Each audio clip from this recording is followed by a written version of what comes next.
Buddy Fiber Spider here, back again, going live with my good friend Spring. Hello. Hello, dear. Hello. Hello. You do that I way must better. look like a Yeti in this get-up. Oh, are you melting like a snow cone in Phoenix? Yes. I'm melting. You do that much better than I do. Wait, the I'm melting. Oh, what a world. What a world. Like, I know I'm a witch, but I mean, come on.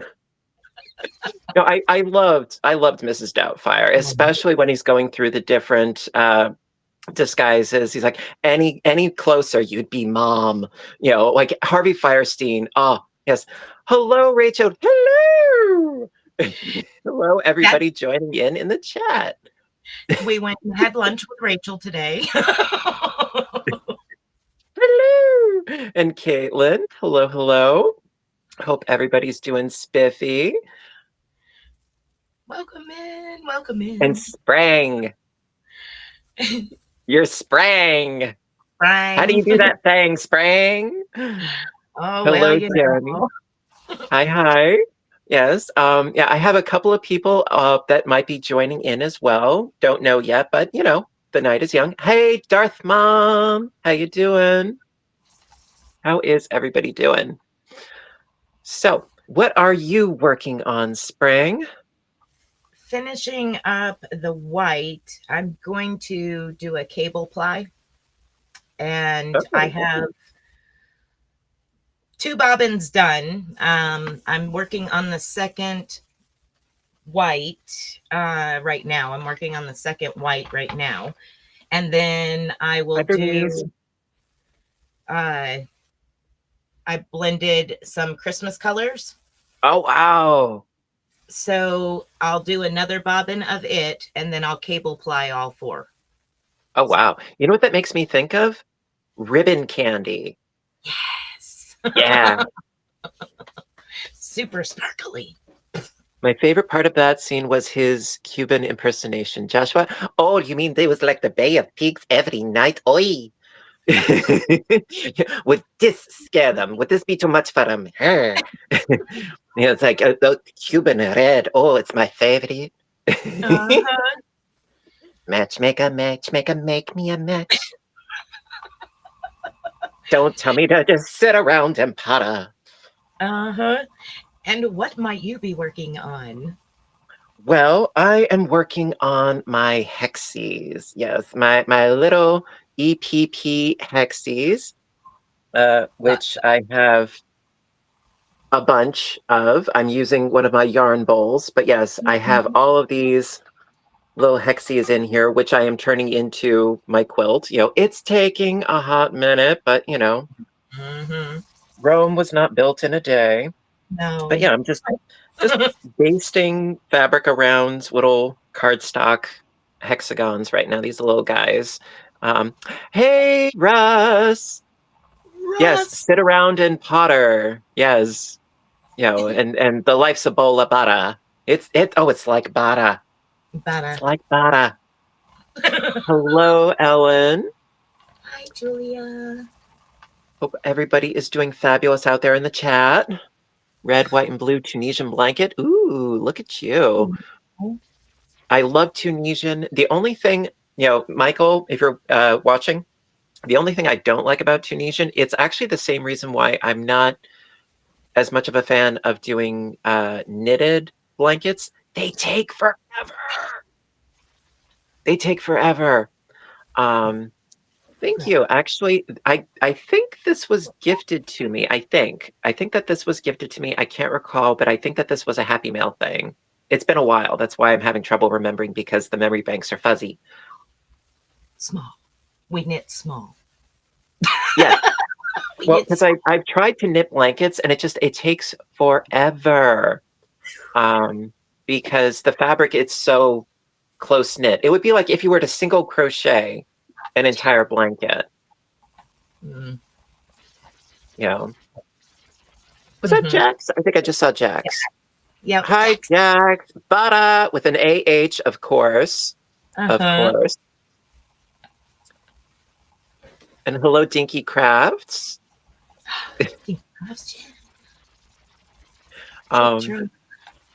So, like, if I ever do blankets, crocheting for me is typically the way to go. Oh, Russ! Russ is here. Russell! Please tell me you're not driving. I'm driving with my feet. It's hands-free driving. They didn't say anything about I couldn't drive with my feet. No, seriously, you're not driving, are you? Kevin's driving. Yeah, but with you, Do you I think assume I would nothing. let him drive? He's right here. I can't tell if the camera is like inverted, like it's reversed, and you're in the driver's seat or the passenger seat. The seat that's going to Hirschner's. Yes, I know you're getting your seat, aka your butt, over to Hirschner's. I know, because like, are you trying to like liquidate their stock? Yes, he is. He is. I agree with Kevin. Hi, Kevin. How you doing, Kevin? Kevin, you have the patience of a saint, and you deserve a Purple Heart. Yeah. To go with my purple shirt. And I'm very glad shirt. to see that you're driving. That's all I'm doing this vacation is I'm the chauffeur. You're a good man. Yes. I'm the bellman. I'm carrying all the packages. Oh no. Someone has to. I'm too pretty. Uh-huh. And let me tell you, there's plenty of packages. 20 years ago. I still have plenty of sugar in my bowl. Yeah. Yeah. He's so sweet. And just think, I was going to send you a box of yarn. No, thank you.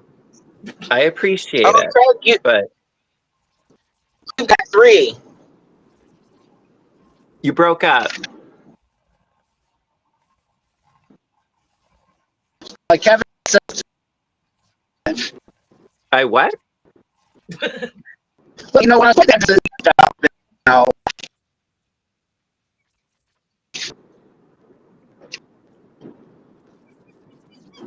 Exactly. Thank you, Michael. Thank you very much. Russ, you are totally breaking up, dude.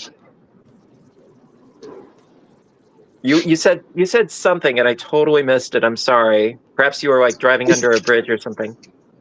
I said Kevin said that you're getting 3 boxes of yarn, and it's, you know, addresses get mixed up. It's 1 or 3. It's all the same. Oh dear. Hey, I'm shipping 20 boxes home to myself, so a few boxes had to go somewhere. Hi, Panda. Panda's in the house. Oh my goodness. Yes. Well, you know that you don't have to send me any sorry. I'm all tongue-tied. You make me that way. You know that you don't have to send me anything. I always appreciate, but you don't have to. Did somebody just do a gifted sub? Who did that? Who did that? Rachel. Rachel, thank you so much. So sweet of you. Thank you so much. Oh, Rachel's thank you so much. Thank you. So sweet of you. Thank you. Yeah, I can't see the chat or anything. That's okay. I'm just happy that you could hop in. You know, because I know that you're out and about. I figured we had 22 minutes back to the hotel because we ran into Stevens Point to drop off packages at the post office, but the website says they close at 5:30. The door says they close at 5. Go figure. Typical. Well, I'm happy that you can hop in. So instead of getting your packages on Monday, you'll get them on Tuesday or Wednesday. Okay, see, now the thing is, knowing you could be totally serious or you could be totally joking. Right. You know, show them the boxes. It's like a 50-50 chance. Oh my God. See? And then the way back is full. Okay, yeah, but see, again, I don't know. I don't know how to believe or not you. I don't know. Okay, if 6 Hello, boxes of Magarella. yarn Thank shows you. if 6 boxes of yarn shows up, you know I was serious.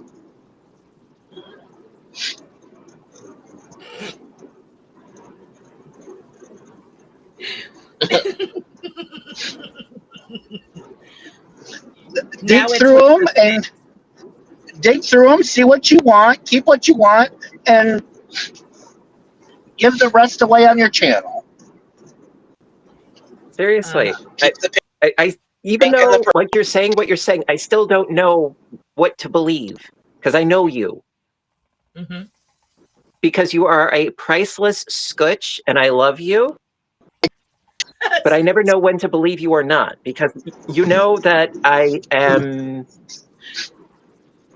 gullible, skeptical to a fault. Like I'll believe anything, but also I don't believe anything. I'm like this weird dichotomy. Are you an optipest? Okay, A what? An optipest. An optimistic pessimist. There you go. Thank so you, when the 6 Debbie. boxes show up, pretend like they show up. You're totally breaking up again, hun. That's what happens Not when your you fault. drive. It's not your fault. So when the 6 boxes show up, pretend that they didn't show up and, you know, move on with life. What's that, Spring? Happy wedding anniversary, Tammy. I said happy birthday. It just came out. Happy birthday. Happy anniversary. Well, because, all right, here's the reason why I always have trouble believing you, because you have threatened me with yarn hundreds of times. You have. Admit that. You have. You've threatened me with yarn. Oh, I'll just send you 40 pounds. I'll send you 60 pounds. You know, I'll send you a U-Haul. You always threaten me. And then, like, half the time, you don't. And then sometimes you will, like, totally out of the blue. So I never know when to believe you or not. So it's not just me. It's you contributing to my paranoia. You know, like, Exactly. I'm not, you know, just because I'm paranoid doesn't mean they aren't out to get me. Right? Well, what yarn would you like to have?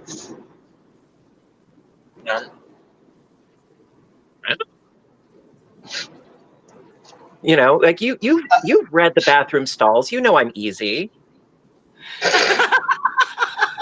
Well,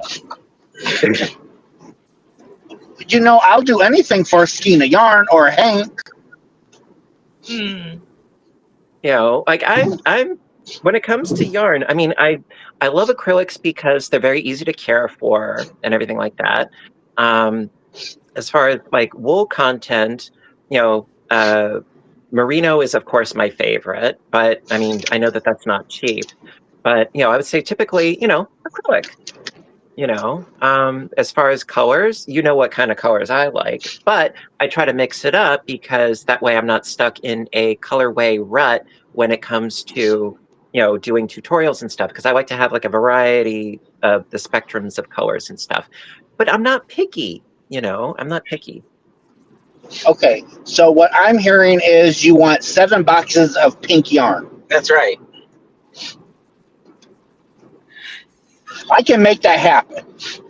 I know you could make that happen. Pink and Kelly Green go well together. Oh, Spring, just them's Pink? fighting words. You know how much I hate Kelly Green. You know. I know. Just oh, it's like that by reputation precedes me. You know how much I hate Kelly Green? It's right up there with glitter. Oh, we can do that too. Oh, you want some glittered Kelly Green yarn. Everybody, you see the abuse? You see the abuse? They love me so much that they abuse me. Absolutely. I remember seeing sparkle yarn. Mhm. Okay, so we'll have to be on the lookout for some Kelly Green sparkle yarn.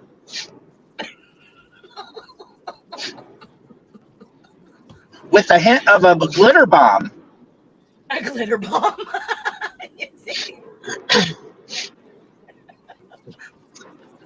So would you like a glitter bomb? Uh-huh.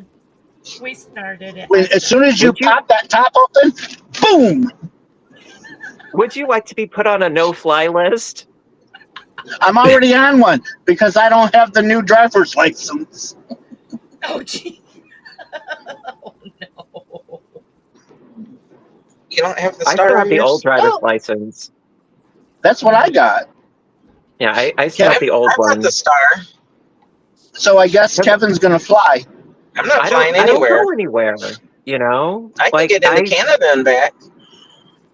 You know, I had been accumulating points on my credit card for like 5 years, and they just kept building up and building up and building up. And I don't go anywhere. I don't stay at hotels. I don't fly anywhere. So I'm like, you know what? Let me just like take all those points and just put them into my savings account, because at least then I'll get interest.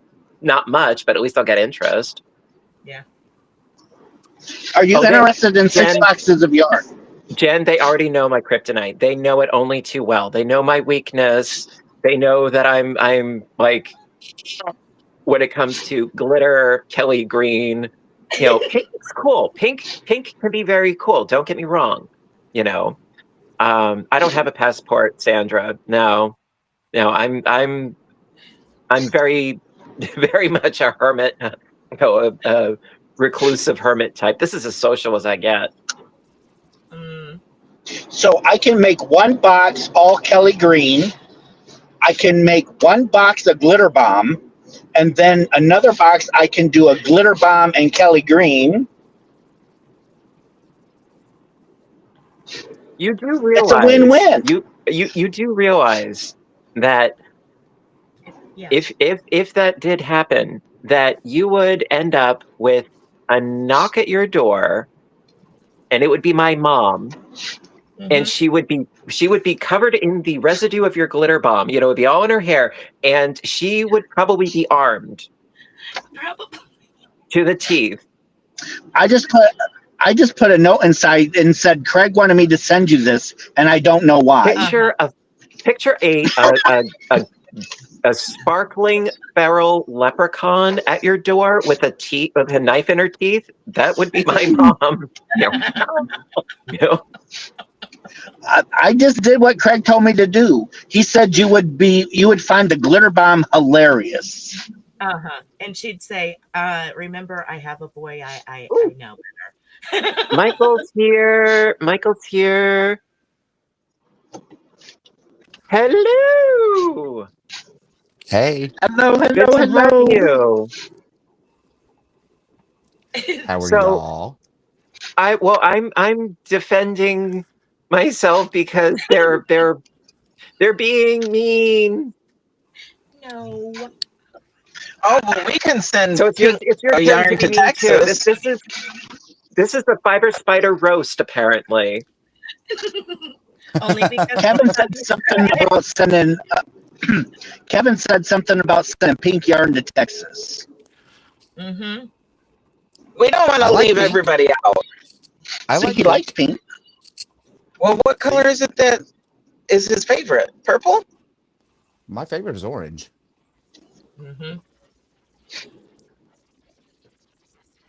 See, they keep threatening me with Kelly everybody. Green. You don't like Kelly Green? he hates it. I don't, you know, for some reason, somebody's sending him 3 crates of Kelly green yarn. It's steadily increasing. It's went from like a box to 3 to 6 to, yeah, it keeps increasing. Like gremlins in water. Oh, there's Brittany sitting in her car. You know, I just want you to have something to remember me by. What, you mean after I kill you, I'll have something to remember you by? Glitter lasts No, forever. because you Yeah, exactly. see, I have no fear of you hurting me because you don't go nowhere. I can make an exception. Well, see, I Oh, just well, in had that this image. I just had this image of Russ. You know, he wants to have his ashes spread, and we open up the urn, and it's just filled with glitter. Mm-hmm. See? Hey, I could see that happening. Like his urn is a glitter bomb. Mm-hmm. I could totally I see would that. I would so do that to you. I know you would. I'm gonna have to I I'm gonna know have to you put that in my will. Send one urn full of glitter to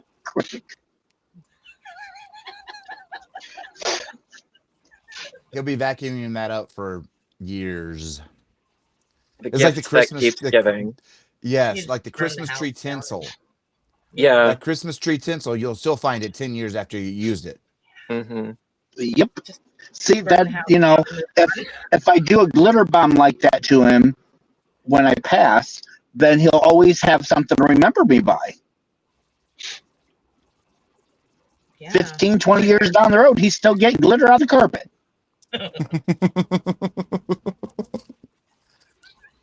Oh my But gosh. an unwanted Yes. house guest. My goodness. So, Mhm. Mr. Michael Man, what are you working on? Well, hold on one second. Sorry. Okay, guys, we are back at the hotel. So I've got to scat and get something to eat our pizza, and I'll try and pop back on before everyone goes home. Okie dokie. Well, thank you for popping in. I appreciate it. And Kevin, make him behave. Yeah. Good luck. Huh? Yeah, right. Okay, try. Be I strong. I did put my foot down today, though. Okay. What? Be strong and He carry wanted to go on. to he wanted to go to Ollie's, Oh, gee. Uh-oh. and I said, "No, we need to go back and box up all this yarn so we can get it shipped out, so we can box up the other yarn that he bought today." Good Oh, for wow. you. Good for Okay. you. Putting your foot down. And it was a wasted trip for the others that went to Ollie's because all the yarn was bought out by somebody. And Yeah, was And it Russ. wasn't this one. It wasn't Russ for a change. for a change, right? I've never even Nope, been to an Ollie's. I don't even know what that is, but it sounds like fun. It's like a Big Lots. Yeah, Okay. it's a newer version of Big Lots. Yeah. That'll carry Okay, yarn guys, every now I and will then. talk to you. Hopefully, I'll see y'all here in a little bit. All right. Thank you. Bye, Russ. You're welcome. Good night. Night, night.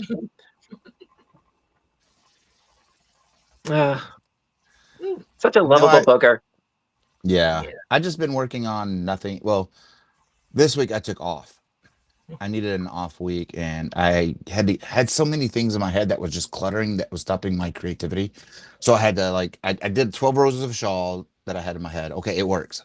Throw it off to the side, wrote down everything I needed to do. And then there's a blanket I'm doing. It works, but I'm still sticking with the blanket right now. Tomorrow, Sunday, all this side little stuff that I've been doing is being put to the side again, and I've got to bust out some stuff because I've got another bag of day conversion coming up. Awesome. Oh. Should be fun. What kind of a project is it? It's a shirt. It's a Ooh, another one. women's shirt. Oh, there you go. So are you going to model it, or is Tony? The mannequin will model it, not me.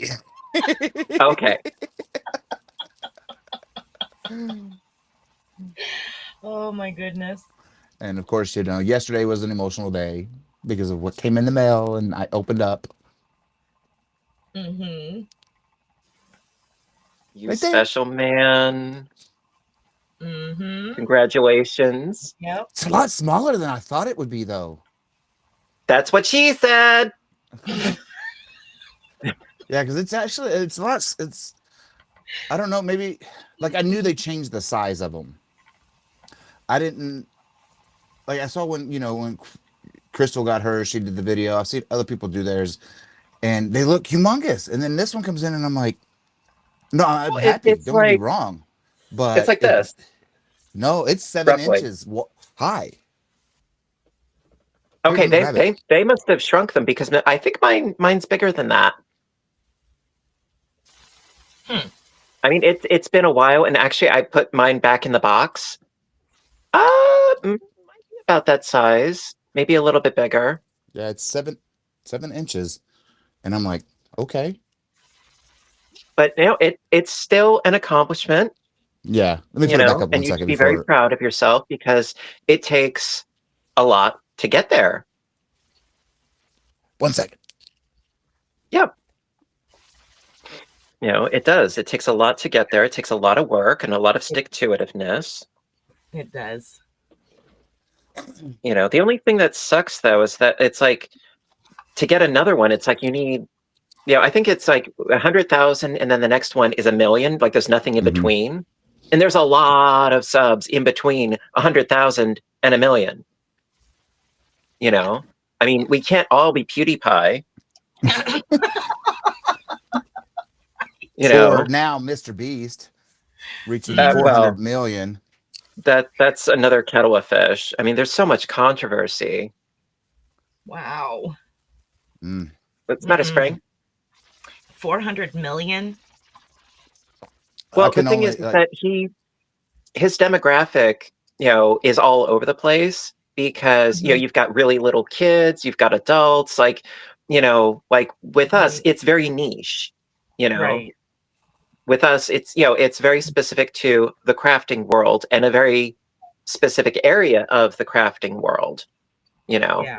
So, it's like, I mean, I diversify a bit, but it's like, it's predominantly fiber arts, and both of you guys are too. So the thing is, we're pretty niche, whereas Mr. Beast is just more like entertainment, which is much more broad in scope and spectrum, Yeah. Yeah, that's exactly.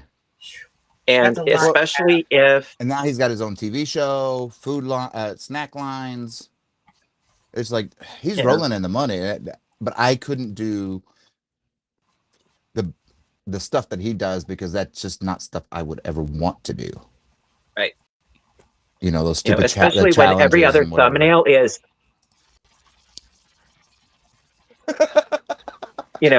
every other thumbnail is like a big reaction emoji kind of thing. It's like, no, I don't get that animated over like much.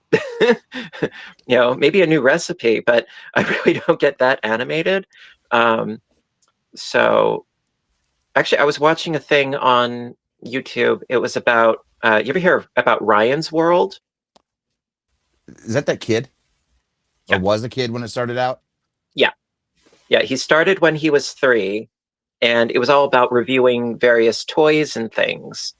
And then like he got like mega big. Like his hello Chin, how are you? He got really, really, really big. Like, in fact, he had more watches and subs than PewDiePie. And he was like 3 or 4 at the time. And now he's 12, and like the cute puppy phase wore off. So now apparently the parents are essentially grooming his younger sisters to take his place because they still have the cuteness factor. But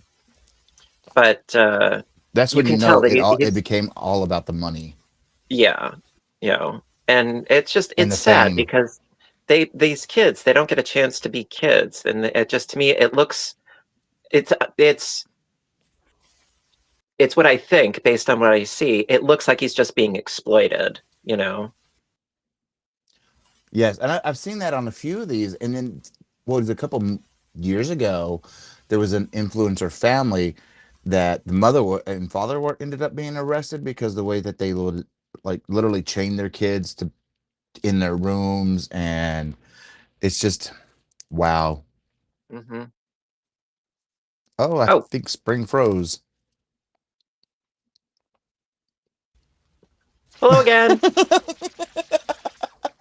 We had a Brady Bunch meltdown. Keeps going in and out, in and out. I'm like, that's okay. That's okay. I mean, technology is a Flibberty gibbet at times. I totally understand. I mean, my internet is questionable too sometimes, so I get it. But yeah, I mean, I see nothing wrong with like wanting to capture family memories and stuff like that. But when it becomes, like this, and what's your exploitation? Yeah, I just can't say that I agree with that, you know. No. You know, like we do this because one, it's a hobby for us and we want to share our hobby. And, you know, as creators, our minds work really weird. Stop. There's days we don't get sleep because it doesn't stop. Exactly. And we got to get it out of our head. Mhm. And it's one of those that we love sharing the passion. We're not in this for the money. We're not in, because obviously we hit the wrong niche if we are. Well, you know what? We're not in it for the money, but the money helps us keep doing what we love to do. Yes. Right. You know, because like it feeds back into the system. If I weren't able to monetize, I wouldn't be able to spend as much time as I do doing what I do. And that's why, you know, the memberships help, the watching of the adverts help, you know, it all helps. Because otherwise, like, no, I would have to, you know, get another, you know, real job on top of what I already do, because I wouldn't be able to afford to spend the time that I do doing what I do, you know. Right. So everybody wins in the long run. Well, and you know, I don't want to say I do fall a little bit different than like you and Spring, because you know, Spring has animals that she has to constantly take care of, you know, and you have a job. I don't. Right. Because, you know, my disability. But so I get to do this all day long, you know, where I know with many of you don't get to. I wish, but right.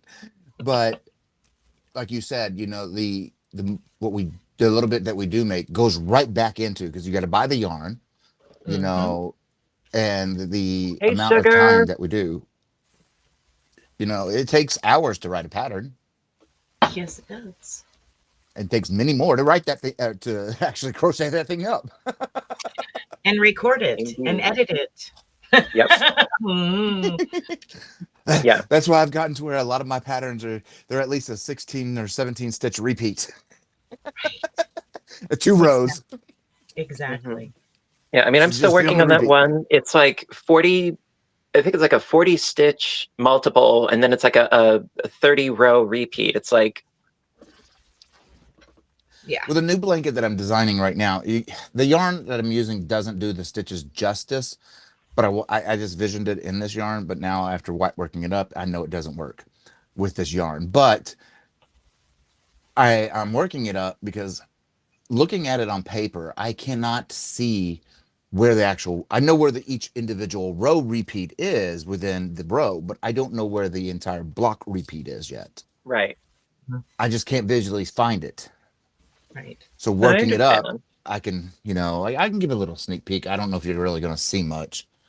Well, that's why swatching is so important, you know. The yarn choice. Yeah, but I got a mess ton of this yarn, so I was like, oh, I'm going to do it in this yarn.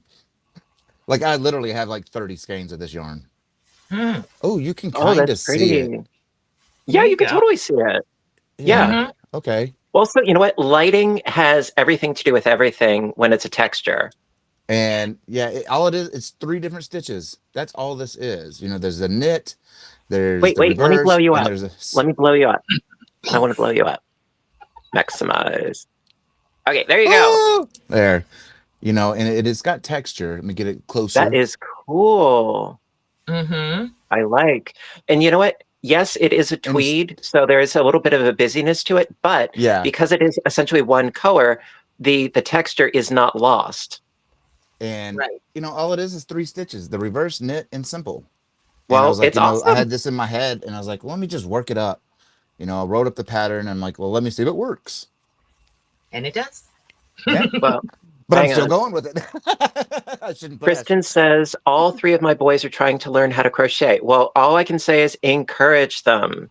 Yes. You know, definitely. You know, we are out there. There's a lot of, you know, crocheters out there, and there's, you know, a lot of male crocheters out there, and, you know, encourage them, you know, support them, encourage them, nurture that interest, because you will end up with a neck and a head, and the rest of you'll never be chilly in winter. Right. Right. Well, you know, not They only can be that, your little elves. I think, you know, for all of us in general, crochet, knit, or even Tunisia, it's really great on your mental health, Yes. Yes, it is. you know, because you get to escape. Yep. And, you know, especially if you suffer from, do what? Once the pattern starts going. Yeah. Up until Yeah. that point, Once you get it's over a that mental- initial hump. Plenty of expletives have been said before that. Yeah. And I like it's one, like I said, it's great on the mental health. And then, you know, for males specifically, we, especially our generation, correct, we were always taught men don't show emotions, men just keep things bottled up. Well, and that has I a point broke to that where mold, honey. I broke that mold. but it you know, it takes a toll on our minds as well. And so I think it, for men too, that's why I want to push more men into it, is break the mold. Who cares if you show emotion? Right. Pick up a needle, a hook, whatever, and escape. Yes. Yeah. I Don't mean, think and so. also they've done studies, you know, like actual studies in, you know, medical psychological fields where it is beneficial, it is therapeutic. And so it's not just like me talking out of an orifice, you know, it's like, no, like it is actually helpful. Very And much. you know, I don't think I've ever shared this before, but going to. It was actually crocheting that helped me get sober, Nice. Hey. you know, And and so like I don't know exactly the exact date or anything like that, but I want to say it's been like a decade, you know, Right. easily it's been about a decade or so. And it totally helped me to focus my energies and like all that, like, you know, tense, nervous, anxiety energy onto something that was productive, you know, something I could just zone out to. And that's why I love projects that you could just sort of get lost in. You don't have to worry so much about the pattern. You can just focus on it, not on everything that else is going on around you and everything like that. And so, yeah, it totally helped me. Because, that's me too. you know, it's very therapeutic. Very. I mean, this and YouTube, doing my channel, and I'm not fibbing when I say this, has saved my life. I was, with my pain, I was to a point of doing something I would, you know, I wouldn't be here if I did that thing. And between my husband, crochet, to my channel, and doing this Tunisian has saved my life. And it's not even And hyperbolic. I understand exactly what you're saying. and I, you know, if it can help me, then I know it can help many others. Absolutely. And then on top of that, you know, being a gay man, on top of that, that's more on us in the societal pressure. That's nothing quite like being marginalized to say I love you.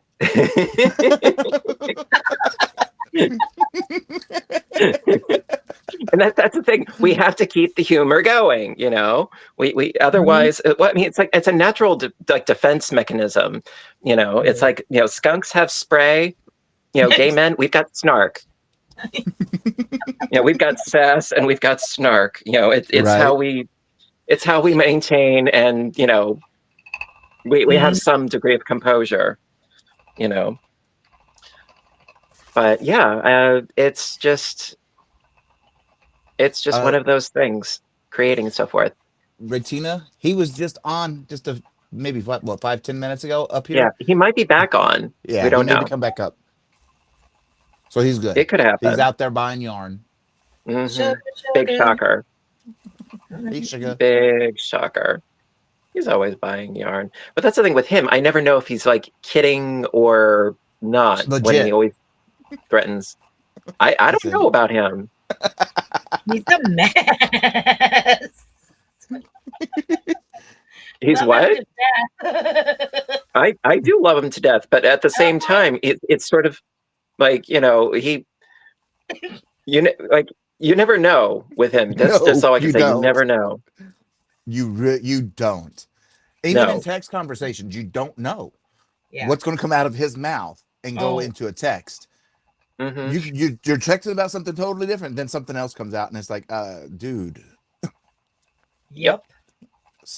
I think that's part of the unique charm of our friend Russ. Absolutely agree. Random fun. You know, it's like the first time you ever hear about somebody inventing pickle ice cream. You're like, what? Are you kidding? They're like, no, it's a thing. You know, or bacon ice cream. It's like, nope, it's a thing. Somebody actually thought that. You know. Oh my gosh. But yeah, he always shows me like, you know, oh, it's like, oh, look what I got. He was like there were these like crunchy, they're sort of like cheese puffs, but instead of cheese, it was pickle. I'm like, what? He's like, yeah, they're great. I'm like, okay. He's like, I'll send you some. I'm like, no. I love pickles, but actual pickles. Yes. Like real pickles. You know, I mean, pickle flavored potato chips are actually really good because it's essentially like a salt and vinegar chip, but with a little bit of dill. Right. You know, so like, that's cool. That's groovy. You know, okay. But yeah, you never know. Well, I mean, see, there's that expression, life is like a box of chocolates. You never know what you're going to get. Yes. Well, with Russ, it's sort of like not only you don't know what flavor, but you don't know which one is going to explode. Yeah. Like there's like Well, a little like tiny bomb inside of each one or every other one, and you don't know. Or it's like the jelly bean things from Harry Potter. Which one's going to be the earwax? Pretty box, yes. And here I was, you're right. You know, like the egg toss. You just don't know. You never know. It could be you. At some point, it's going to break.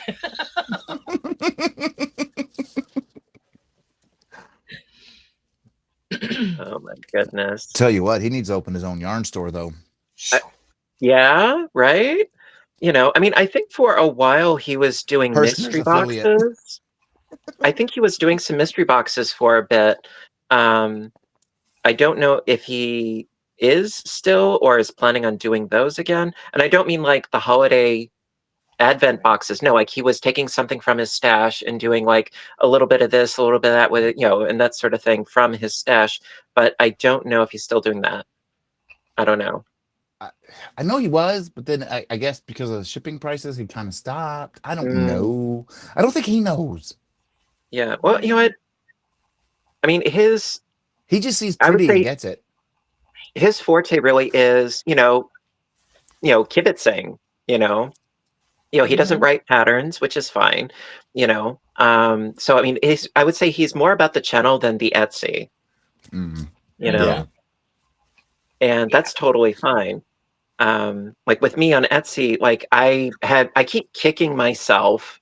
You know, I want to put more items up on Etsy. I've got lots of things that are done, you know, and all the ends are sewn in and everything, but I just haven't made listings for them because that's us over here.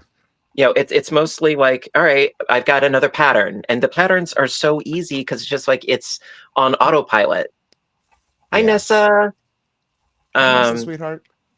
You know, because with the patterns, it's just like, you know, you put up the listing and then it goes automatically for as long as the listing is there, which I love that. And I don't have to worry about shipping anything. Occasionally there's an issue with like a person accidentally bought the same pattern twice. Okay, I refund it. It's no problem. You know, or they can't figure out how to download it. Again, no problem. I just send it to them through an email. Yeah, that's happened. You know, to us if that's the biggest problem I have, it's fine. But yeah, I do love doing PDFs.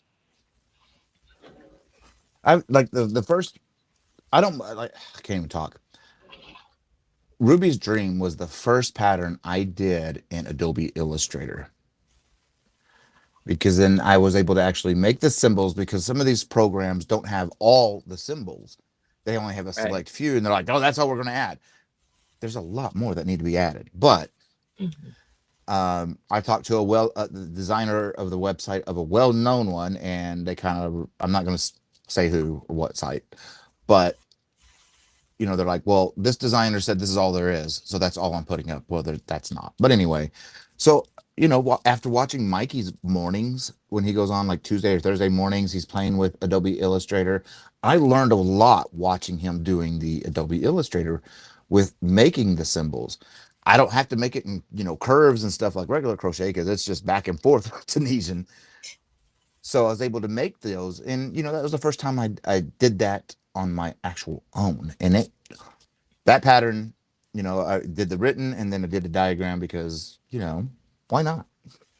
That's very liberating. It was because now I like, okay, I understand all this now. Right. You know, beforehand it was just use another program, put the symbols where I wanted them, and hit the written aspect of it. Okay, that's easy. Well, this made me appreciate it a lot more. For sure, though. Oh, Gary's here. Gary. Hi. Hello. Hey, Gary. So good of you to join us. I didn't know, like, I know it was last minute, but I'm like, I'll try. I'm glad you did. No, it was great. I just got the message now. Thank you for inviting me. Of course. Well, thank you. You know, I mean, yeah. What's going Like, on? think of a good thing to say. You know, like, yeah, of course. Glad to have you. Yeah, So, I noticed when I watched the last time I played back, my sound was really low. Can you guys hear me okay? yeah. I can hear you fine. Awesome.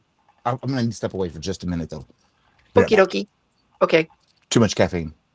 Yeah, it's okay. Not enough. Yeah, it's like it's either too much, not enough, or it's not the caffeine, it's the vehicle that the caffeine was in. Yeah, maybe Michael needs to turn his audio off while he's away. Yeah. Oh my. So, are you still working on that fabulous blanket that you showed us the other week? Yeah, it has been put back in the box. I think I probably did a couple of hours, but nothing much more added on, because it is quite it's getting quite sizey now. Nice. Totally understand. I mean, it was so gorgeous. You know, I really hope that you finish it, because that is a gorgeous, gorgeous piece. Yes, it'll get done. How's your, what is it, 16 row repeat and then 30 stitches pattern going? Getting there. Yeah. Yeah, well, I'm still working on the prototype. Yeah, it's like 40, it's like a 40 stitch multiple. It's like 30 row repeat, but there's a lot of repetition in there. So it's not like every row is different, but it's getting there. Right now, I'm currently working on my English paper piecing, among other things. And I've got a project coming out tomorrow. And I have like the vast majority of the filming for that done. So that's good. But yeah, it's just busy. But yes, don't worry. I do plan on actually writing out the pattern and sending it out to you guys. And so, you know, figure October. Yeah. You know, that's about when I would like to get that released. I absolutely ask only because of excitement and by no means to pressure, because all this good stuff takes time. It does. Yeah. Well, I mean, of course, when testing, you know, you don't have to do like a queen size blanket or anything like that. It's just, you know, like do like, I would say, you know, like maybe 2 or 3 multiples and then just like a full repeat to make sure that it all makes sense. Other than that, it's like you can do whatever dimensions you want. But it could be just like a big swatch, you know. I mean, that's all I ever ask. Yeah, absolutely. And Spring, what are you working on there? I'm a spinning. You're spinning. spinning. Yeah, spinning some yarn.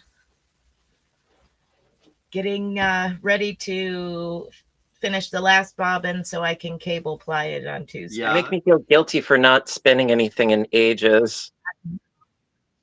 I know, you gotta come spin with me. I know. I feel guilty, but I've just been so preoccupied. I need multiple clones. I don't need just one clone. I need multiple clones. That's my problem. Hello, Thomas. I need one at all these stations that I have set up. Exactly. Yes, I need a pack of like little spider sweatshop workers. Right. You know. And then you can pick and choose which one you actually want to do that day, and they can work on all the rest. Exactly. You know, it's like somebody can do the sewing, somebody can do the spinning, somebody can do the baking. I just was experimenting today with some new spices.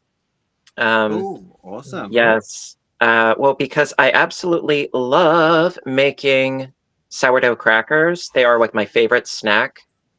And they're really, really easy. They don't take a lot of effort or anything, but because you have to let the dough rest for about an hour, and then baking them takes about another hour. It's a lot of waiting, but you know, they're really easy. It's just a cup of sourdough starter, a cup of flour, quarter of a cup of vegetable oil, and then whatever seasoning you want. Hi, Vicky. Nice. And so, like, I've done, you know, everything bagel flavored ones, ramen flavored ones, cheese. One of the favorites at work right now, I call them death breath. Sounds like it's got garlic in it. Yeah. It's a tablespoon of minced garlic and a tablespoon of minced onion. And so, yeah, they are death breath. Now, today I was experimenting with it's Korean chili flakes, and it's called gochugaru, and it's used for making kimchi. And so I put in a teaspoon of the Korean chili flakes, and then I also put in a teaspoon of ground up Szechuan peppercorns. And so I put, you know, a teaspoon of the pepper flakes, a teaspoon of the peppercorns, and like half a teaspoon of salt. And looking at them, they look like they're really fiery and really hot and like blow your face off. But so I had one, and I'm like, okay, they taste good, but I'm really not getting anything. So I had another one, and I had another one, and I had another one, and I kept eating them. And then after about a handful, I'm like, oh God, what did I just do? It's like this slow fuse. You know, it's like a slow burn. Yeah. And that's what I'm calling them. I'm calling them slow burn, because it's like initially you're totally fine. And then all of a sudden you're like, oh, there it is. Oh, there it is. Yeah. I find with Indian spice like curries, that works the same way with me. The more I eat of it, the more it starts to burn and stays. Thank you, Panda. The Thai curries seem to be a little softer. Maybe it's because I use coconut milk in some of them. Kind of smooths it out. Yeah. I was just thinking about when he was talking about the spices he was using, I was thinking red curry. I was like, ooh, red curry paste in it. Yummy. Yeah. My stomach does not like the spicy stuff. Oh, yummy. Well, it used to until I had my gallbladder removed. Now it doesn't. Yeah. Well, the funny thing about the Szechuan peppercorns is that with those, it's not a hot heat, it's a numbing heat. Yes. It's weird. It's very peculiar.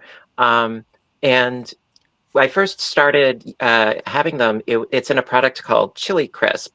And so it's like peppercorns and pepper flakes in an oil, and the oil's heated up really, really hot, and those are infused into the oil, and they're left in the oil. And it is so tasty, but it has the very weird quality of having a numbing heat to it. So it's not like burn your face off. It's like, okay, I can't feel my tongue now. Mm-hmm. It's like this weird oxymoron. It's like, you know, it's like a flavorful icy hot. You know, Yep. it's weird.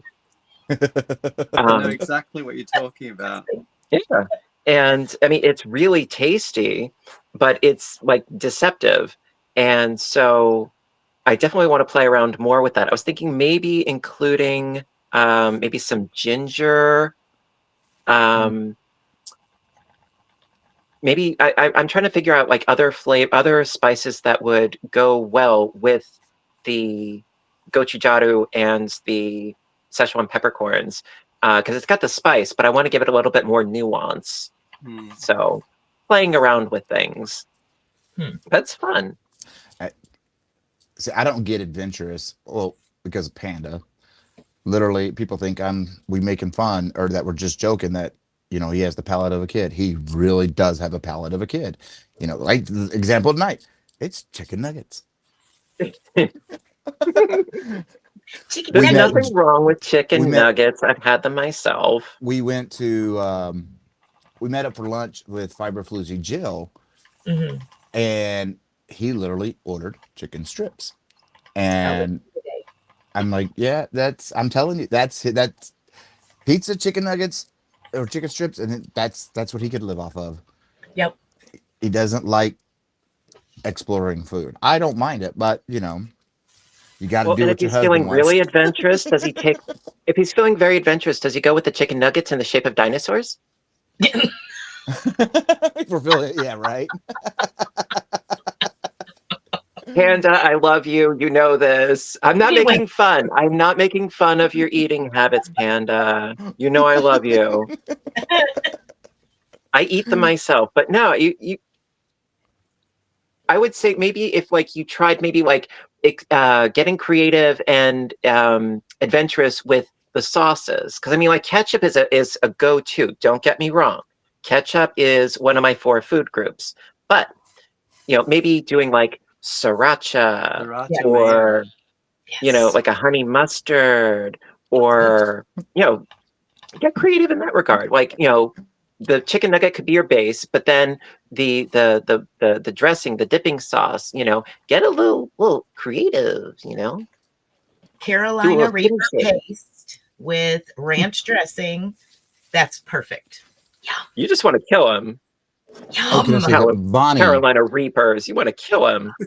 Bonnie's Corner, she is doing my Ruby's Dream wrap. She has only done basic Tunisian, and she is making it a point to do it. In my Ruby's Dream wrap, it's you know it's an intermediate to advanced pattern just because of all the dang yarn overs. But she's figuring it out, and I'm like, I'm proud of people like sticking with it. I just wanted to say that. That's great to her. That's awesome. It's good to get out of your comfort zone.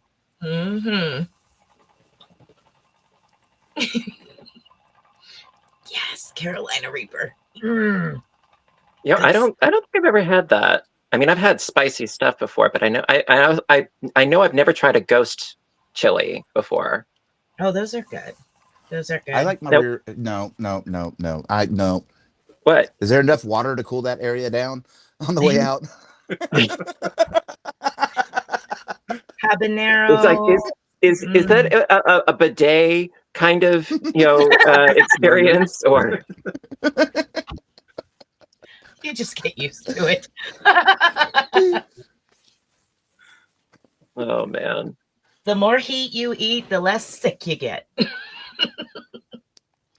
That when my sinuses get really stopped up, because Texas Panhandle, we're dry and there's dirt everywhere, so my sinuses get acting up.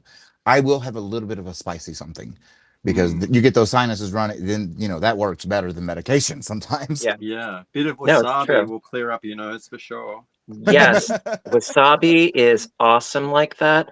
Also, I found what's really, really, really good is hot and sour soup. from Chinese place. Yeah. Yummy. Hello, Blind Stitches. Yeah, hot and sour soup, absolutely awesome, especially if you're feeling under the weather. Oh, it's so good. Marshall-lee. My dad Yeah, always they're used to call it, flavor pleasing. my dad would call hot and sour soup, he would call it dragon nose soup because he did. I kid you not. He would call it dragon nose soup because mushrooms, when they're cut sideways, they kind of look like dragon noses. Oh, I see. Because you got the Okay. curling of the caps and then the stem. He's like, yeah, it's dragon noses. You wouldn't like it. You know, it's dragon noses. Because when I was a kid, I was allergic to mushrooms. So Oh, wow. he was trying to think of a Oh, creative way really? for me not to want it. That's great. Can you eat them now? Okay. Yes. Yes. Oh, good. Phew. Yeah, well, because when I was a kid, it was like, all right, you're allergic to molds. Therefore, you must be allergic to every kind of fungus out there. So we're just going to say you're allergic to mushrooms. Are you allergic to penicillin? Penicillin. Not to my knowledge, no. I Okay. am. See, I'm allergic to penicillin, and I cannot have blue cheese because it's the same mold. Ah, I don't have a problem with blue cheese, but I'm allergic to it. Really? Yeah. Yeah, I don't have a Wow. problem with blue cheese. Blue cheese gives me the exact same anaphylactic reaction that penicillin does. Really? No, I love blue cheese crumbles on my salad. Not the dressing. I don't like the dressing. It's twangy. hi, Fiber Floozy. But, See, I only have a Hi, problem. Jill. I only have a problem with toe cheese. Toe cheese. Yeah, toe cheese. No, no, thank you. No, no. Yeah. Yeah. I can understand why. Yeah. You know, I like don't no, like how it's harvested. no, no. It's not humane. No. But I feel bad for anybody that like is like lactose intolerant or gluten intolerant or like when there's, you know, dietary restrictions. It's like I'm sorry because I can't imagine what that must be like. You know, not- It's like I'm only allergic to I'm allergic to iodine. Mhm. In like the surgical iodine, which is also it makes me like welt up, and shellfish do it to me too because of the iodine. That's the only part of shellfish I'm allergic to because of the iodine in their system. But I've had I to thought it was ever since I had my mercury. gallbladder taken out, like you wake up maybe an hour later you're having breakfast. I can't. I have to wait 6-7 hours before I eat something. Hmm. And if I eat before then, it's constant trips. Mhm. And so it's like ever since I've had that taken out, I guess you could say it's a dietary restriction. Intermittent s- fasting. Yeah. And yeah, and it's like you get in the craving. You want one of those greasy spoon cheeseburgers. Sometimes No. you just want something that is going to clog your arteries, Yeah. but you can't. I can't have it because one bite and it's done for me. You miserable is what it makes you. It is. It really does because I'd love to be able to enjoy some of these foods, and I'm like, I can't. I used to. Yeah. Before Well, I think the the- gallbladder wanted to rebel and wanted to get kicked out. I think the most sinful thing I ever had was deep fried chicken skins that were heavily salted. Whoa. Yeah. Yeah, Whoa. I wasn't the one making them. I was just the one eating them, and it was sort of like a pork rind kind of thing. They were really good, but my arteries were never the same after that. Yeah. Some of those and foods that just was. look like you could feel your arteries starting to clog. I want to Because say you want it. that was like maybe like 30 something years ago, and my arteries are like, no, not again. That much salt and I would swell up so big I wouldn't be able to bend my fingers. Well, I Mhm. almost had that Salt. problem when I made the pasta e ceci. I didn't realize that because since the sauce is reducing down so Mhm. much, because like the water that you're using to boil the pasta is also the sauce, and it gets like soaked up. It's like a one pot meal, and Mhm. so the first time I made it, I was like, whoa, this is like the Red Sea. Okay, I got to make alterations here. Yeah. It's buoyant. What's that? It's buoyant. Oh yeah, it's very buoyant.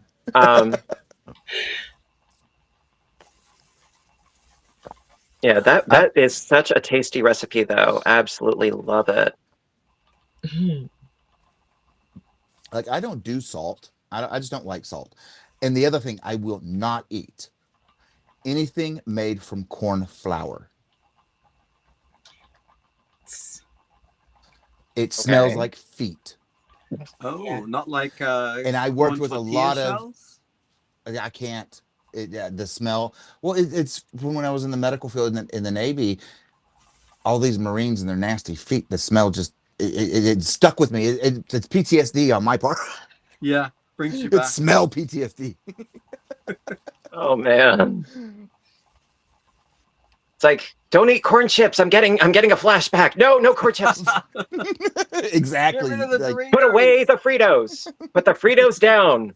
they don't come in Fritos, Doritos. None of that comes in the house because I can't. If I make enchiladas or tacos, it's flour tortillas. I can't do corn. I can't. So I take it you've never worked with masa harina then? No. Oh, it's so easy to work with, though. It's a shame. Because since there's no gluten in it, it's really, really easy to like press out and PTS feet. Oh, Panda. Panda, that's bad. PTSD. Oh. Panda, no cookie leave for it up to my you. husband. Leave it up to my husband. Mm-hmm. He's a mess. Oh, He's my God. especially whenever he's in pain and he's on the good meds. That's when he's more of a mess. He's a mess. His little sense of humor goes amok, huh? Oh, right. He has And an some awesome adult Kool-Aid. humor. Yes. Yes, Kool-Aid and gummy bears, oh my. Right? Both of them Gummy red. bears bouncing here and there and everywhere. Ooh. Oh my gosh. Did you ever see, I think it was like on Adult Swim or Robot Chicken. It was a parody of gummy bears. And it was this little stop motion animation of a gummy bear, la la la la la, bouncing around. And then one of his legs gets caught in a bear trap. And he starts screaming and cursing. And then, so to get out of the bear trap, he bites his leg off. He's like, "Oh, I'm tasty. Ooh."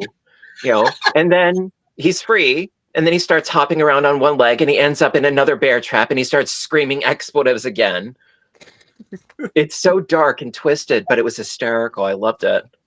Sounds like the Knights of Knee. Oh, yeah. Shut up! You need to shut me! Oh my God. I got to watch that again. It's a classic. They are. And My dad and all the Mel was Brooks. such Did you a hear? Monty Python fan. What's that? Mel Brooks. They're coming. I can't even talk. Oh my gosh, Michael. He's so excited he can't talk. Spaceballs 2. I heard. And Mel Brooks is reprising. Was it yoga? Yogurt. Yogurt. There you go. No, I'm just plain yogurt. Yes. I mean, I've seen the original one a billion times. Mm-hmm. Rick and Moranis I mean, coming painfully 80s. Is Rick Moranis going to be in it? Yeah, he's Dark Helmet. Oh, no. Spaceballs. Oh my god. Oh. I can't imagine. Yeah, well, they can't have John especially Candy, without though. John Candy. Yeah. Yeah. And I don't think anybody could like fill his John Candy shoes. Never. Yeah. No. That's going to be tricky. You know what? Unfortunately, please tell me they're not going to CGI him. I hope not.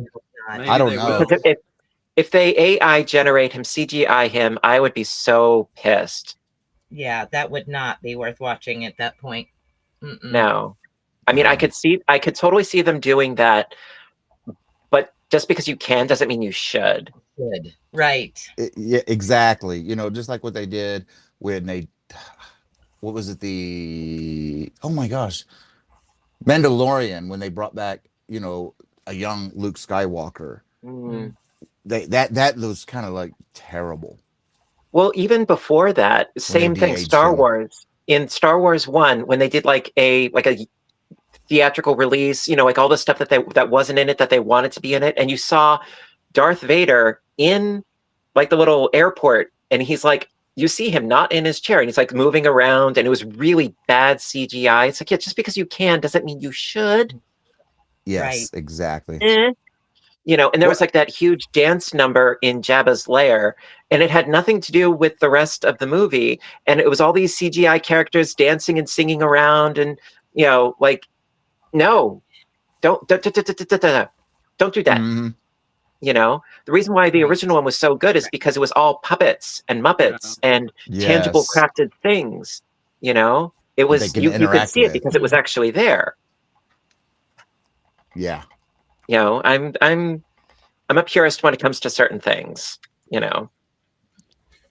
These AIs it's getting a bit much. And they're Yeah. getting very A bit. advanced. Yeah. Just even the AIs that we have available to us. Yeah. You know, can only imagine, you know, with the finance backing of, you know, studios, how more advanced that Right. AI is. Mhm. Right. It's scary. It's really messing with a lot of people. Yeah. That's a nice way of Yeah. putting it. Yes. Yeah. The half dog, half Mm. snake, you know, all these reels that are AI now. And it's like, come on. I mean, you know what? To be fair, though, some are actually really, really cool. But the thing is that they already, like in the title, it says AI. You know, like they're not trying to make any illusions about it. You know, like they're not trying to like pull the wool over anybody's eyes. It's like when they say yes, this is AI. I find that that's totally acceptable because they're not trying to dupe anybody. Because sometimes, like they'll come out with like, you know, like a sort of like a video montage of sort of like a creepy horror AI world where you see like these really freaky things. Like picture like Tim Burton having a really bad acid nightmare to like the score of like Nine Inch Nails. It's like, oh my, Yeah. you know. Well, But I mean, it looks really cool. But the thing is, and it's obviously AI, but it's really well done AI, so I can appreciate it for that. yeah. But when it's like people deep faking actual people Mhm. and it's where it's not Yes. disclosed, no. Well, and then it's Right. actually hitting the crochet world because, Really? you know, Yeah. AI has gotten to where you at first you could tell when a crochet item or picture was, you know, AI generated when it was AI. crochet. Yeah. It's getting to where now you can't. And people Really? are actually Yeah. duping people to buy patterns for something that Yeah. was just AI generated. That's ugly. Yep. Very ugly. Yep. They used like you said, used to be able to tell, like the weaving looms. Some in one of the weaving groups, we were just like, are you serious? People are believing that this person is actually weaving. There's no way. I'm looking at it and I'm going, it's not even like warped and weft correct. It's just not correct. There's no way. And but it was being put out there as this fancy new loom that was on a tabletop and blah blah blah. And I'm like, you're just trying to get somebody to buy something that ain't real. It's But true. people are doing Stop it. it. And like with some of the patterns, you can just look at them and you say that is AI generated, and people were buying it. But now it's getting to where, like I said, it's getting so advanced you can't even tell that pattern is AI generated anymore. Well, and you know, also sometimes it's not even AI. Sometimes it's people. Like, let me explain. A friend of mine was asked to do a knitted swatch for a commercial. They didn't want her to like, you know, show how to do it. No, they just like, all right, knit something, you know. And they said, okay, deliberately make it bad. Like it's got like dropped stitches and it's a mess, but it needs to be knitted, and just like, make something that's knitted, but it looks really bad. So she's like, okay. So she did. And so she knitted this piece and she gave it to the production people that were making up this commercial. I think it was an insurance commercial, if I'm not mistaken. I don't recall which insurance company. And so she made it, she gave it to them, and they used it. And it's this woman who was struggling to stitch something. So it's like this hot mess in her lap. And so she's struggling. And the woman had a crochet hook. Yeah. And it was just like, oh, honey bunny. Oh, honey bunny. No, bunny, honey bunny, no. That reminds me of a picture I saw.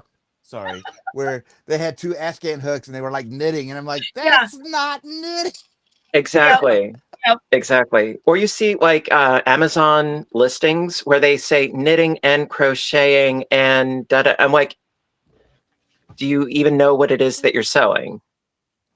So yeah, she had like a big unhappy face about that commercial, and I don't blame her, because it's like, all right, not only are you like misrepresenting, you're misrepresenting the misrepresenting.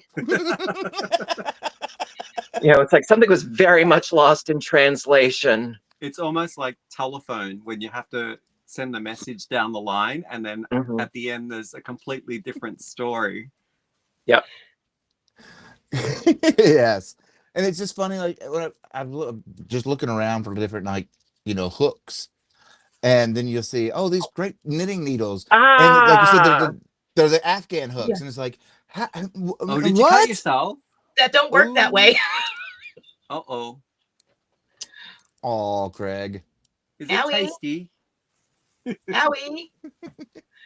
But I do need to get going, and I want to thank you for inviting me. Well, thank you so much for popping on. Oh my God, that really hurt. Oh. Are you okay? Oh, worse than needle felting. Oh, Jesus. Yeah, I have a gusher. You have a gusher going on there. But again, thank you. And it was good seeing you again, Spring, and finally getting to see you, Gary. Yes. And congratulations, Michael. I haven't said it, but you got your plaque. So I'm happy to hear that. Thank you. But you all have a great night. I will see y'all. I'll be in chat. I got to get to work. All righty. Thank you. All right. Bye. Bye. Oh, yeah. I got a little too zealous with my sewing, and I just jabbed myself. No. So on the misspoken about whether it's knitted or crocheted. Wait, you almost did, or? No. What happened? In the Facebook Market page.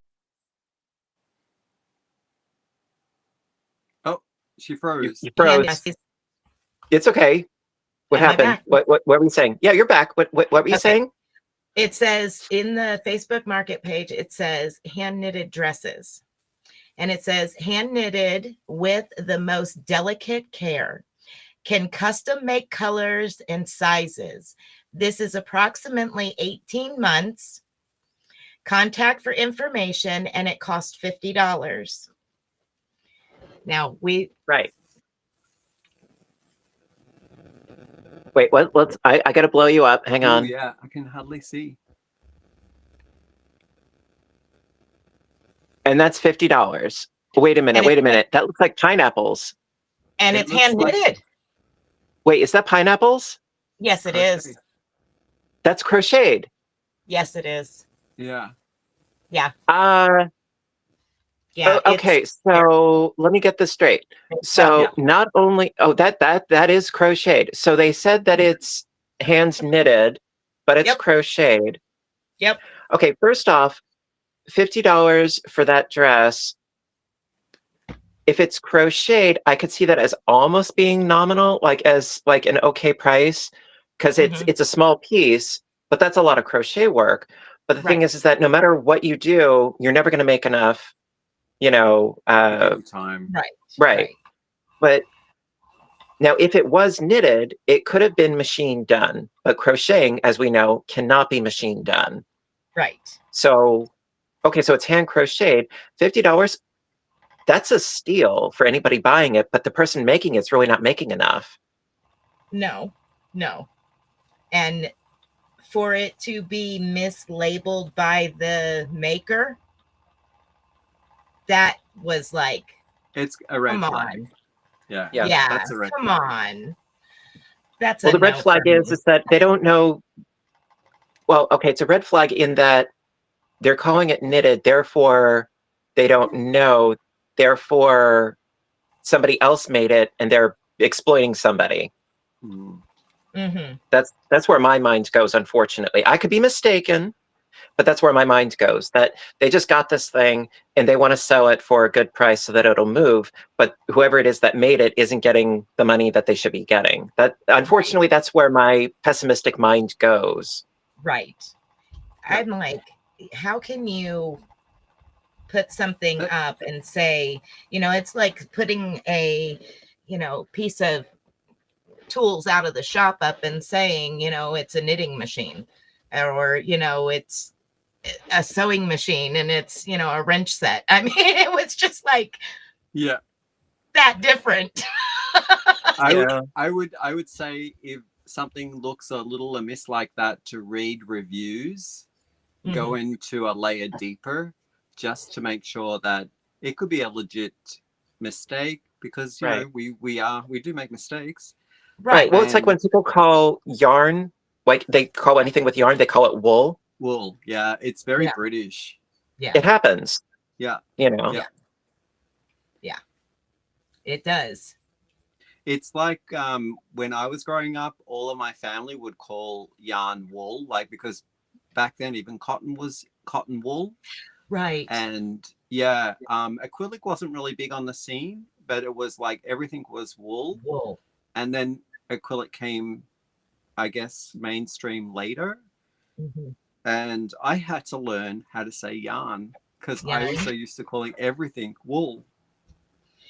I remember different friends saying wool on everything. And it was like, wow. Like, Thank you, Sherry. I seen crochet rocks, Tracy. What's up? Hi, Tracy. Hello. Yeah, that's one of the things that it gets my mom's goat, is because she's socializes a lot, and a lot of her lady friends, they call yarn, they just call everything yarn wool. And she's like, she immediately goes on the defense. She's like, no. And it's like one of those things that just really irks her. And I'm like, Mom, I understand the pain and the angst, but consider, pick your battles. It's okay. It's the same thing with knitting and crocheting. And it's cute because she's like, yes, I ran into this lady and she was learning how to crochet, and I told her all about and she always calls it she never calls it my channel. She calls it my something else, like my station or something like that. Oh, who did that? Who did that? Wait. That was from Robin. Thank you so much, Robin. Thank you. Much appreciated, always. But yeah. Oh, that's it. My show. Your show. You're right. That's what she calls it. My show. And it's like she's my little cheerleader, and I totally appreciate it. And I'm like, Mom, it's not my show, it's my channel. And she's like, oh, it's the same thing. And I'm like, sort of. She's from a different generation, and also it's such a minor point, but for some reason it just gets me when she refers to my community as the gays. Yeah. It's like, Mom, I understand what you're saying, and I understand that you're not saying it in a derogatory way, but if you just said like gay people, Yeah. Right. You Right. know, I it just would got a flashback from White Lotus when the comedian, it was the comedian Relief. I forgot what her name was. And she was on that yacht and she was running around trying to get off the yacht because they were planning to, knock her off. And she used the same term that your mother used to the captain, and they were all of the gay persuasion. right. Oh my goodness. It was Because the thing is, hilarious. to me, it just when she says that, I know she's not meaning anything by it, but it just sort of like it's sort of othering. Right. Is kind of how I kind of interpret it. Even if I'm wrong, that's how my mind operates. Yeah. And I just sort of And like because look at her, I take a breath, and I just keep going. And because she's your mother, she's probably not meaning to do it, but like you as a child of hers, obviously gets really super offended because it's just that close connection. Right. No, it's my mom that says the gays. It's not somebody else. No, she does it. Yes, it's your mom. It's like when I'm around my parents a bit too often or too long, they, for some reason, they just know how to push all the wrong buttons. Yes, yes, it's a talent. That just is shuddering. Well, I mean, I have my own particular ways of, getting back at her. Like I will tell her to act her age, not her height. Right. Uh-huh. And I call her my own little personal chin rest. How tall is your mom? I can rest my chin on the top of her head. Oh, so she must be like under 5 feet? Or is she well, I'm about like 5'8", 5'9", and I can easily rest my chin on her head, and she hates it. But then she gets back at me because whenever there's anything that needs to be retrieved from a top shelf, Craig. Yeah. So I'm the go-to person for that. So we go back and forth. Sounds like fun. Oh, it's a hoot. It's a total hoot. Yes. Oh my goodness. But we go back and forth. We get even with each other. You're 76 going on 29. I hear you. I hear you, Sherry. Oh, is that Sugar Diamond? Thank you. Aww. You guys are so awesome. I do appreciate, da da da da da da, honey, honey, da da da da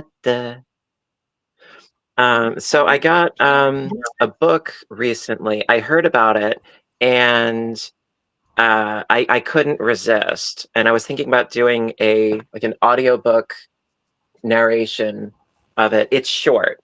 It's really short, and this I just saw the image. I was like, oh my God, I have to check this out. It is, I'm gonna totally butcher the pronunciation. Happy birthday, Vicky. It's called Happy birthday. Strulpeta. Yeah. Excuse you. Bless you. Oh, it's backwards. Yeah. Oh, that makes it even more fun. I'm dyslexic, so yay. Strulpeta. Yes. And it is all about sort of teaching moral lessons to children. It's like, no, you don't want to do this because there are consequences, kind of thing. And so it was written eons ago, originally in German, and it was translated. Pardon? Why has he got such long, like, spindly fingers? Well, that's the whole thing. His name is, Strulpeta means shock-headed Peter. Oh. Okay. And here's another image of him inside. And it's all these little poems that are like cautionary tales. And I just thought it was really cute. So just look at him. There he stands with his nasty hair and hands. See, his nails are never cut, and they are grimed as black as soot. And the sloven, I declare, never once has combed his hair. Anything to me is sweeter than to see shock-headed Peter.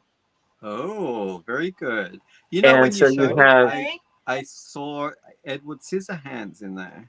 yeah, and so basically you also Oh. have like a story about cruel Frederick who misbehaves, and then the dreadful story about Harriet and the matches, Ooh. or the Mm. story of the Inky Boys, or the story of the man that went out shooting. You know, apparently it's a hunter, and a little rabbit is pissed off with him, so the rabbit takes his gun and gets his revenge.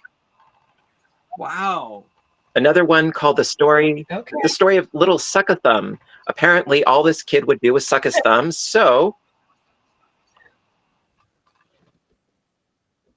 Oh, wow. Oh, big pair of geez. Okay. scissors. That's not a children's book. Yes. No, that's like, wow. Yeah, this was a children's book that actually was apparently like required reading for small children back in like the 1800s, early 1900s. Oh my. Oh my Yeah, gosh. believe it or not. Yeah, it was originally published in 1845. Variously translated as Slovenly or Shock-Headed Peter, become widely recognized as one of the most popular and influential children's books ever written. He was a physician, and he was unhappy with the dry and pedagogic books available for children at the time. So he wrote and illustrated this book as a Christmas present for his 3-year-old son. It relates in verse and pictures the often gruesome consequences that befall children who torment animals, play with matches, suck their thumbs, refuse to eat, or fidget at meals. Wow. Yeah. That kind of one that makes you grow up really quick. Yeah. So I thought it that's might be kind of fun to do an audio narrative of that on the channel. That'd be You know, Who great. needs the Boogie Monster when You know, go got back books to like the that? good old days of corporal punishment. Right. Oh my goodness. Yeah, right? What the heck? Such a spooky book. Yeah, well, you know, I mean, the things, well, think about it. Fairy tales back in the day, they were used as cautionary tales to scare children into being good. Don't talk to strangers. It might be a wolf that's going to eat you, kind of thing. You know, Right. they were all cautionary tales. And so actually, even in Alice in Wonderland, she's like, yes, I've heard stories where, you better not drink from a bottle marked poison, you know? Yep. Otherwise it's soon to disagree with you sooner or later, and so she was referencing those kinds of stories. And over time things have become Disneyfied, and there's no reason for children to be afraid, because all they have to do is call their lawyer on their cell phone and they'll be fine. Yeah. Yeah, they want a happy ending. That's not this kind of stream. Mm-hmm. No. Oh, I'm sorry. Like I said, who needs the Boogie Monster when you got books like that? Yeah, leave it to me. But no, I just thought that would be fun. I mean, you guys know that I love doing different kinds of videos on the channel and everything like that. Oh. I love variety. However, somebody was kind of upset when I did my last cooking video. I'm not going to name names, but yeah, somebody was upset that I did a cooking video, and they were like, well, I thought this was a crochet channel, and I'm like, well, I even said, it's like, well, yeah, I do fiber arts on the weekends, but then during the week I do other things for variety, and so they're just like, I'm unsubscribing. And then a couple other people chimed in, and they're like, well, he does some other good stuff too, and then it was like they started picking a fight, and I'm like, you don't have to watch. I appreciate it when people do watch, but you can pick and choose. I like giving the variety. I like giving the option. And I think one of the reasons why I love doing the cooking so much is because I'm catching up for lost time. Because for decades, I never cooked. You know, I was like this with Stofers and Marie Callender's and Hot Pockets. Like I didn't cook, you know, and I only really got into cooking within the past couple of years or so. So, I mean, all of this, it's new to me, you know, and I'm Yeah. having so much fun Right. with it, you know. Embrace it. Yeah. I get it. I get that with lamp working. Well, I mean, yeah, and that's the thing. I mean, you do a lot of fiber arts, but also, yeah, you like to branch out into other things too. You know, I mean, do people give you crap about that? They're not vocal about it. Sometimes I wish they would. But yeah, generally every lamp working video, you see it go, goodbye. Well, do they actually say? And it's like do they actually say unsubscribed or nope? It's just you don't get the views? On, you know, in the analytics, it shows that somebody unsubscribed on that video. Really? Yeah, you can see where people unsubscribe on the videos. I was not aware of that. You learn something new every day. Yep. Yep. I mean, the thing is that like I know perfectly well that if it's an audiobook narration or like a video where I'm doing like a solitaire game or whatever, the views are not as much as if I were doing like a stitching video. But there's no human possible way that I could do a stitching video 3 times a week and also have another job and maintain some level of sanity. Exactly. So I want to keep up the content level, you know, excuse me, but in a manageable way, you know, something that I can actually achieve doing. And doing the audiobook narrations, for me, that's easy because the content is already written. I just have to read it. Yeah. You know? Right. And Craig, in the end, it's your channel, so you should do what you want to do. I know. Well, the thing is, it's this like weird, delicate balance of like, I want to make myself happy. I want to make other people happy. And that's why I do like the variety, but I always try to keep it in a constructive, what I would say, like the 3 E's: enlighten, educate, entertain. As long as it fits into that sort of niche, then I figure, okay, you know, if I started doing like reaction videos or prank videos, unsubscribe. Please don't watch me if I start going that route. Especially when the pranks are malicious and it's like, no, not going there. You know, the worst that I saw recently, it was that guy who was spraying insect killer on produce at Walmart. Oh. Which is just absolutely horrendous and awful. And he thought it was the funniest thing. And he was doing it on TikTok. And he called it, thank you, Vicky. He was doing it as a prank. But no, that could seriously injure or kill somebody. It's like, you don't do that. That's a prank. That's not fun. Pie in the face could be construed as funny because it's harmless, but you know, the weird thing about pranks is that if you think about it, the majority of them, it's like a nervous, like the laughter is a nervous response to somebody else's suffering. Yeah.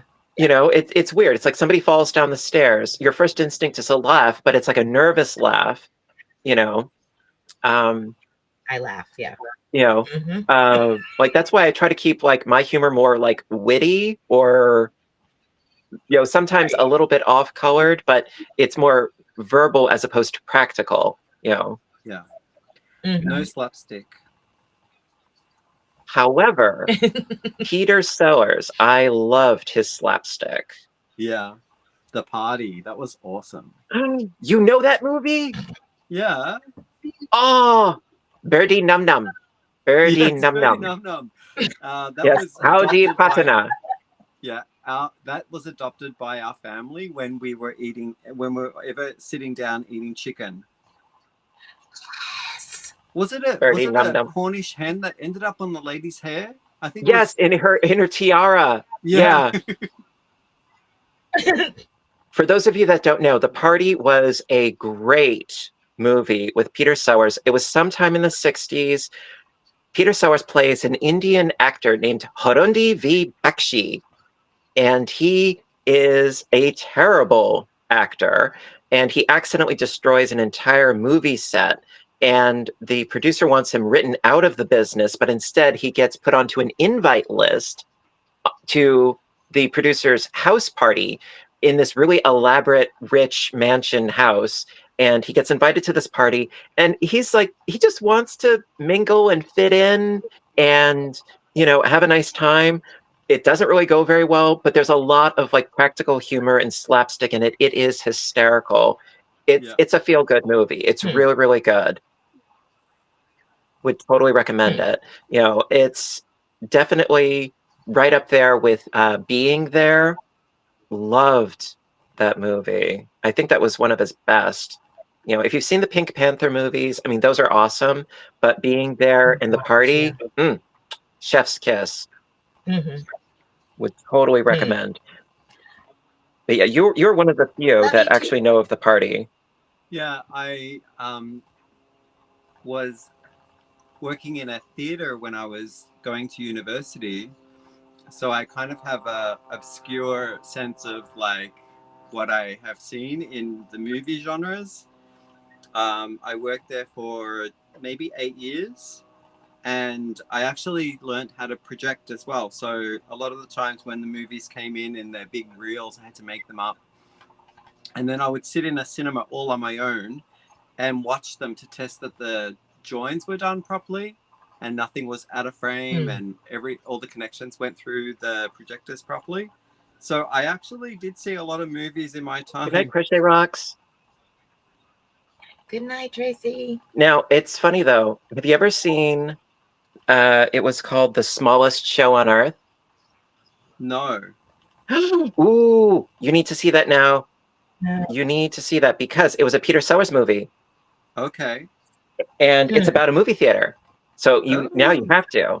In fact, Peter Sellers, he plays the projectionist in the movie theater. Oh, yeah. Really? And he plays this sweet, toddling old man who happens to be an alcoholic who is trying to get like off the sauce, and all hell breaks loose at one point. It's a good movie. But yeah, awesome. he's got a small role, but it's really good. It's the Smallest Show on Earth.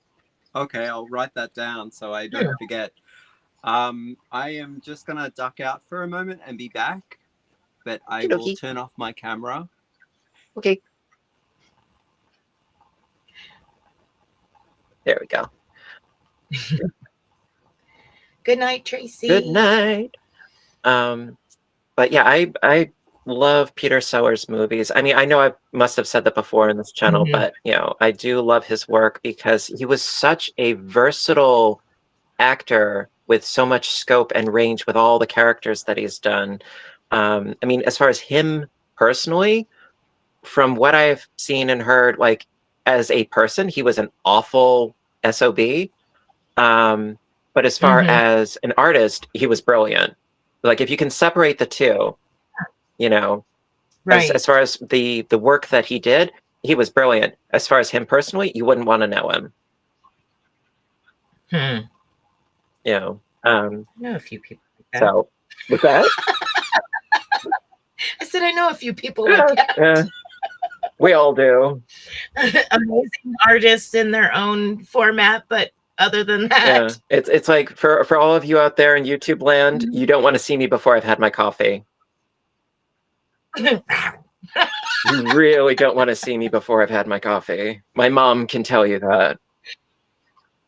Yeah, I'm like Garfield on a really bad day.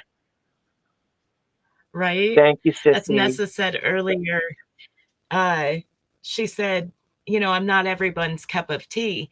And I'm sitting here like, well, that's okay, because I'm a cup of coffee. I'm not tea. I am not tea. I am coffee. I would say I'm like a chai latte. That fits. Like that fits. I'm just going to keep doing the content that I enjoy doing. And see, that's the thing. I needed something that was sustainable for me. Right. I needed to, go in other directions and stuff. I mean, for those channels out there that all they do is crocheting and they can make it work, great. More power to you. Right, That's great. right. You know, me, I love variety, you know, and Mhm. I'm easily distracted and I love variety. What? Yeah, me too. Like just And everything. so, like, when I first started the channel, you know, I was doing audiobook narrations from the very, very beginning. I mean, if you look to the early videos, it was like Aesop's Fables. That was one of the things that I first started with. And I just, Right. I enjoy doing it, you know, because I would, you know, at one point I would listen to audiobooks while stitching, and I'm like, well, it kind of makes sense, you know, and it's in the 3 E's kind Right. of category where it's enriching, you know, it gives something to the audience. But yeah, like I said before, if ever I Exactly. do prank videos or reaction videos, just take me out back. I'll be going. You okay? Yeah, just take me out back. Review videos, that's a little bit different, because if the reviews are, you know, related to something that I would normally do, that's one thing. But like if you see me doing like a review on, I don't know, vanity makeup products, just get rid of me. You know, it's like beauty blenders and, you know, fragrance lines and so forth. It's like, no, I'm not into, you know, I'm not into that sort of thing. I have nothing against people that do. It's just not my thing. You know, I'm very low maintenance. The fact that I shave, you know, that's enough. Right? You know, always that takes enough product. the neck and the cheeks. Yeah, that's enough for me. Other than that, no, I'm not into vanity. Mm-hmm. You know, I mean, some guys, they got all crazy where they like wax their mustachios and it like use a bar of soap.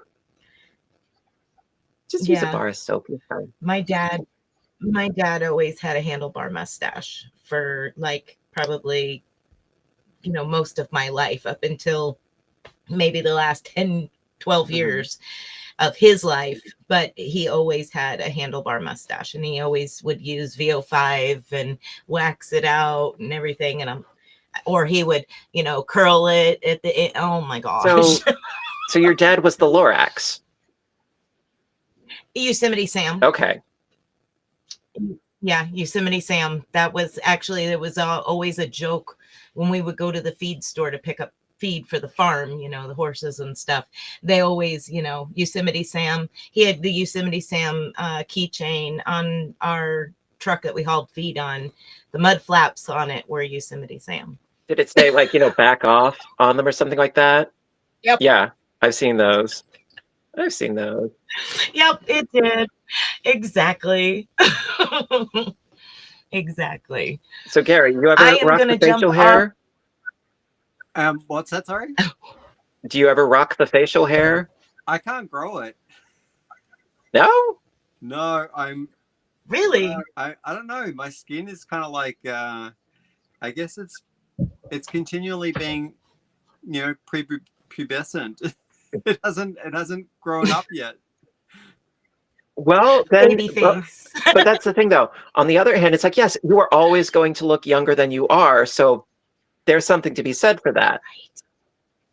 Yeah. So you can embrace that. I do the cheeks sideburns by growing my little bit longer and then just using a bit of gel to stick it down and hope that there's not going to be a breeze. The 70s burn. Yeah. Little mutton chop thing going on. Right. It's like it's like the comb over, but it's called the glue down. Yeah. Oh man. Oh my gosh. My dad did the comb over. Guys, it was I'm gonna jump off to feed my husband. Okay. Yeah. Okay.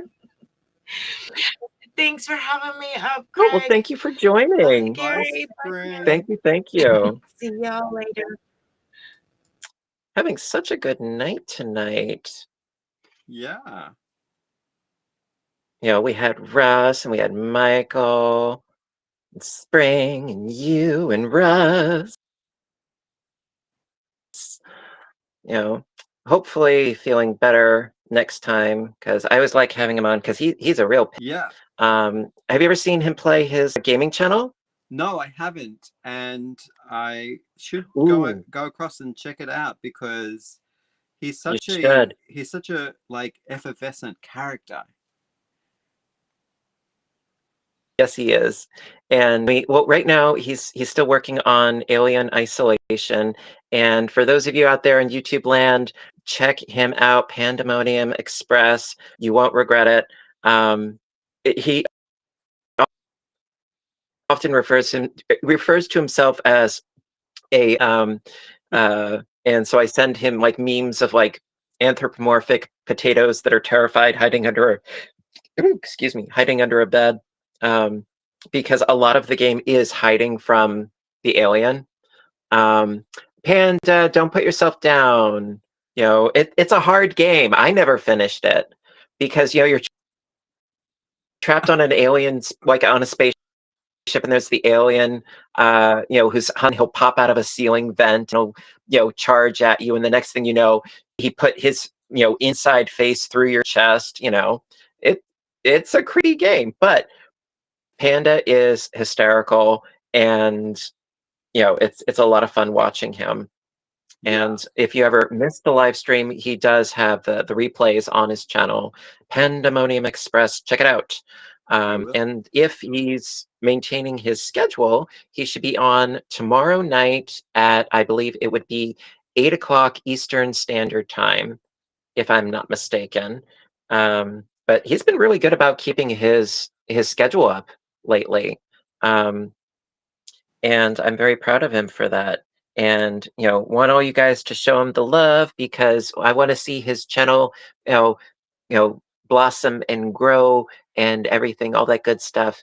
And eventually, I would love to play Baldur's Gate 3 with him, where we could do like a collab. That would be so much fun. See, even Vicky says Panda's wonderful. Everybody knows Panda's wonderful.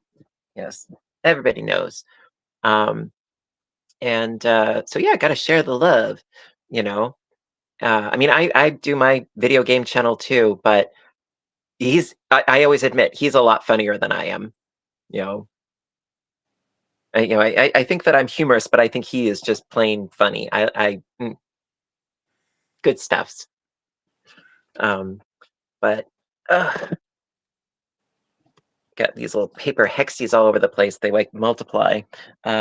Speaking of multiplying, is your wound healing? Oh, I'm fine. You're fine. Yeah, I'm a trooper. It's funny though, because like we were saying about like, you know, things multiplying in water like gremlins. I found out not that long ago actually that Roald Dahl, who, you know, did so many various books and things, in here I found out that he actually created the first Gremlins. And I don't mean the movie with the Mogwais and you know, Gizmo and so forth. Actually, there were Gremlins before that, going back to the 1940s. Yeah. Believe it or not. Have you heard? I've heard like when something was going, like say a breakdown in a fridge or like an electronic like disturbance somewhere, people would say, "Oh, it's the Gremlins." He started that. Yeah, right. Yeah. Was there a story behind it? Yep. He was a pilot in World War II. Okay. And it was around that time that he created this story about gremlins, who were these little creatures that were really annoyed at humans for destroying their forest habitat to make the planes. So their revenge was sabotaging the planes for the RAF, and sabotaging the planes during World War II. And so he wrote a book, and then Disney was going to make a full-length feature film. I think it was the funding got pulled for the film, but the book was still written, and the book is really hard to find. You know, it's been out of print for eons.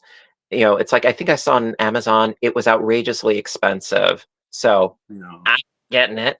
But yeah, apparently he was the one who started Gremlins. Now, if you remember the 1980s movie, you saw it, right? Yeah, yeah. Where you had Billy's next door neighbor, Mr. Futterman, I think his name was, and he was talking about gremlins. It's like, yeah, they used to like, destroy everything, and they're in your radios, they're in their watches. He's like Yeah. all like crazy old man paranoid, but he was talking about essentially the origins of the gremlins, which was, Bugs Bunny had a gremlin destroying an airplane, cartoon. Yeah. Right. Yeah, it was anti-Nazi propaganda. Yeah. Yeah. Very, very similar. The Bugs Bunny cartoons, yeah, they sort of not the word propagate, sort of appropriated what was going to be in the Disney movies, I think, and they just sort of ran with it. But yeah, unfortunately, yeah, the movie was never made, But if I could ever get my hands on that book, oh, I love that. That'd be great for you to read as well on the channel.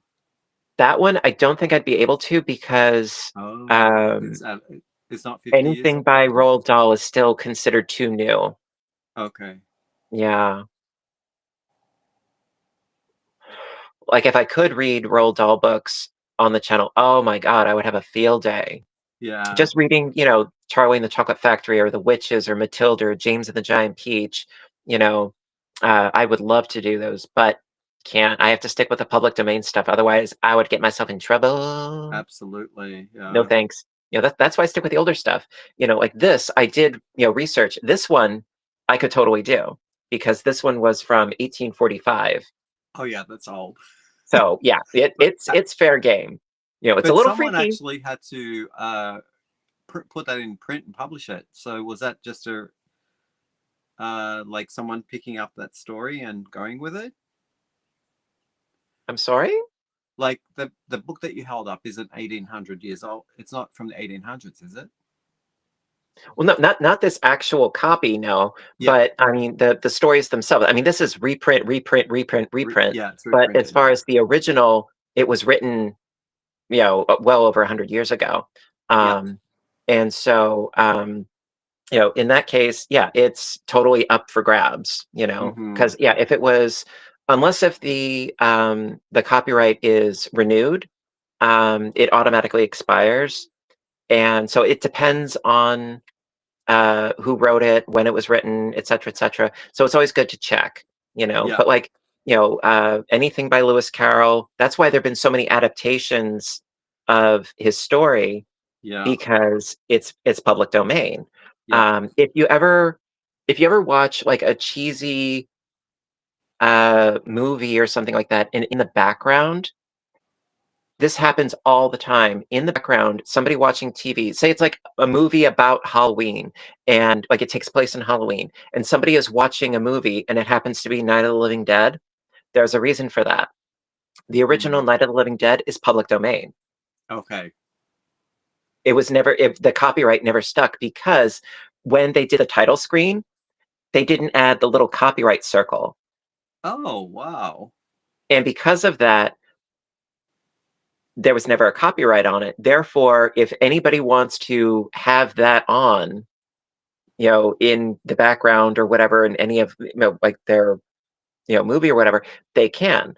There are a bunch of movies that are public domain, and that just happens to be one of the more famous ones. I think Carnival of Souls is another one. It's an awesome one. But there was a train of thought, but the train of thought left the station without me. With the Yeah, copyright? public domain and copyrights, yes. Yeah. But yeah, because I can't tell you the number of times where I've seen like a movie or a show or something like that, and Night of the Living Dead is playing, but that's because of that. Now, what's funny is that there was actually a parody of the original movie. It's hysterically bad, but hysterical. It's Yeah. called Night of the Dawn of the Day of the Attack of the Killer Mutant, blah, blah, blah, blah, blah, blah, blah, blah, blah.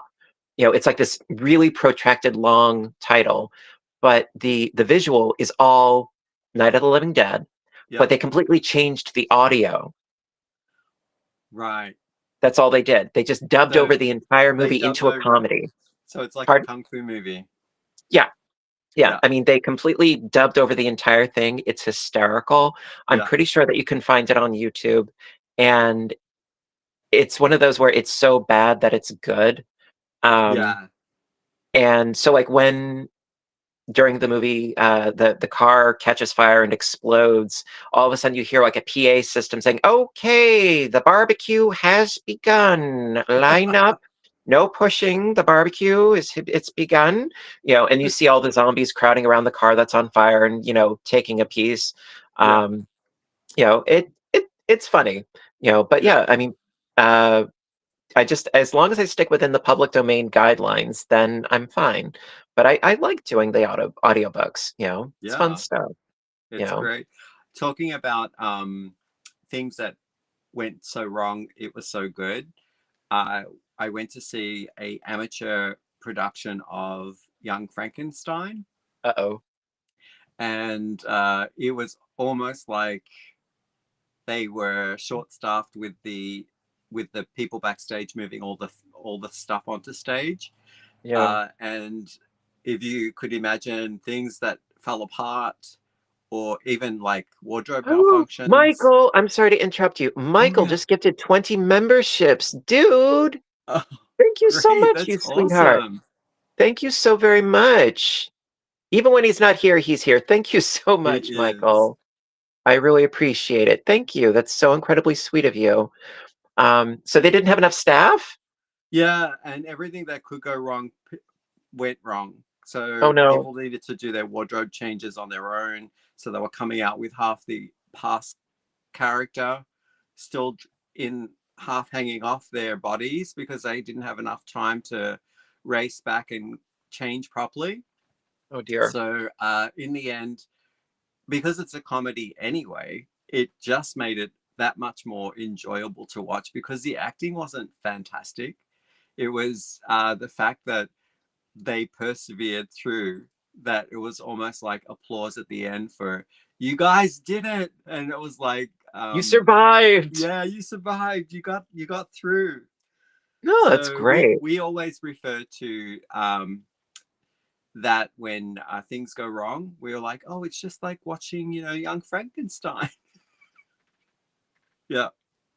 That's cool. I mean, and that was such a great movie. And if you've never seen the blooper reel of No, that I haven't. movie, oh, you're missing out. Yeah, Gene Oh, it's Wilder. good. It's really good, especially when Gene Wilder and the rest of it's Igor and Yeah. Madeline Kahn and what was her name? She was blonde. Terry Hatcher. Was that it, Jerry Hatcher? I think it was Terry Hatcher. The four of them. So it was the assistant, his fiance, and Igor are standing. He's like, all right, you grab the bags. He's like, all right, I'll take you take the blonde. I'll take one of the turban. And he starts like biting at the fox stole on Madeline Kahn's shoulder. And like they're trying not to laugh hysterically, but of course they end up laughing hysterically. That was one scene in particular where they just had to like keep, all right, take 10. Take 20. Terry Garr, not Terry Hatcher. Excuse me, Terry Garr. Thank you, Carmen. Yeah, you have to check out the blooper reels. Yeah, I will. So good. Oh, So good. These are two. Now I've got two on my list to go and reference. Well, I could give you a million. I could give you a million. Whatever you want to drop me in email that I've got to go and see, let me know, because we're always looking for things that are good and entertaining. Oh, I gotcha. I mean, also, if you've never seen, I mean, I'm sure that you've seen Willy Wonka and the Chocolate Factory, right? Yeah. Yep. Okay. The original and the redo. Well, I'm only talking about the original one. Yeah. But in the original one, you need to see, I think it was the 25th anniversary edition with the commentary. Oh. Yes, with the commentary, because you have all of the Wonka kids. Yeah. They're all there, and they're giving commentary as the movie is playing, and they're recounting their experiences during the filming. it's hysterical because most of the kids, they became accountants. Oh no. Yes, yes. And it's funny though, because Peter Ostrom, who played Charlie Bucket, he looks like one of the Village People. He's got this mustache and these mutton chops, and he totally looks like he could have been one of the Village People. And apparently he moved to upstate New York, and he's a veterinarian, I think. It's like, okay, didn't see that coming. But yeah, a lot of them, they dabbled in acting for a bit, and then they just became accountants. Augustus Gloop looks exactly the same. Yeah. Yeah. And And like as a apparently child the version. the chocolate river was apparently nasty because it was just a lot of chocolate powder in the water, and it was like, ah. Night Pamela, and the teacup flour that Willy Wonka was eating, it was made out of wax. So when they were done with that shot, he just was like spitting it out, like, pah, Yeah. pah, pah. It's such a great movie, though. Yeah. But the thing is, what terrified me, and I actually had a nightmare about, it wasn't even Mr. Slugworth or that tunnel with the Wonkatania. Yeah. No, it was the owner of the candy shop. The one who sings the Candyman can. Oh right, yes, yes, yes. He scared me as a kid. Yeah, yeah. Yeah, and oh, Matt's here? Did I just see that Matt's here? Where's Matt? Oh, someone says hi, Matt. I can see. Oh, hello. Yes, he says hello, my Yarny brothers. Hello, Matt. Hope you're doing well. Hope you're doing really well. Good to see you. It was because at the very, very beginning of the movie, there's the candy store owner. He's like singing about the Candyman, and he's giving out all these sweets to all the neighborhood kids, and he's like singing and dancing around, and all the kids are just like having a sugar rush from hell. And then there's little Charlie, and he's for the most part friendly towards Charlie, but when Charlie's digging into his candy bar, he goes, ahem, ahem. Right. I remember. But what about the double standard? All those other kids were just having whatever the heck they wanted. Yeah. So he to me, he read as not as nice as he appeared to be. Right. Okay. So yeah, I remember I had a very bad nightmare about him when I was a little kid. Well, that would be a nightmare, that's for sure. Yeah. And so yeah, I don't know.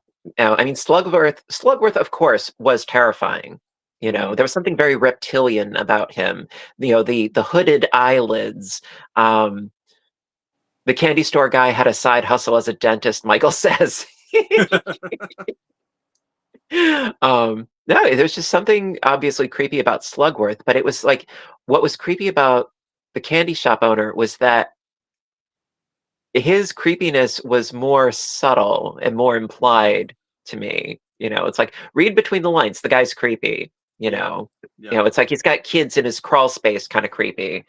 Yeah, it's kind of like the Pied Piper, how they're he was meant to do play his pipe to draw all the rats, but because they didn't pay him or something, he took all the kids away. Yes, exactly. Yeah. In Hamlin, they were being plagued by rats. The town leader, the mayor, said, yes, I'll pay you if you could just get rid of the rats. So yeah, he plays his pipe, he dances away, all the rats follow him. And then when it came time for them to pay him, the mayor's like, yeah, no, not going to pay you. Thank you for your help, though. And he's like, you better pay me or else I'm going to get even with you. And so they didn't pay him. So yeah, he started playing his flute. All the children became bewitched and enchanted. And he just marched out of town with all the town's children. Yeah.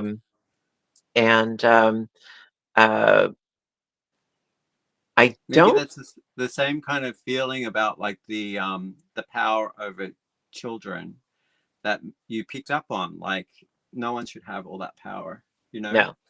Yeah. Well, the thing is, I don't remember. Like, I'm sure that there are multiple variations of the Pied Piper.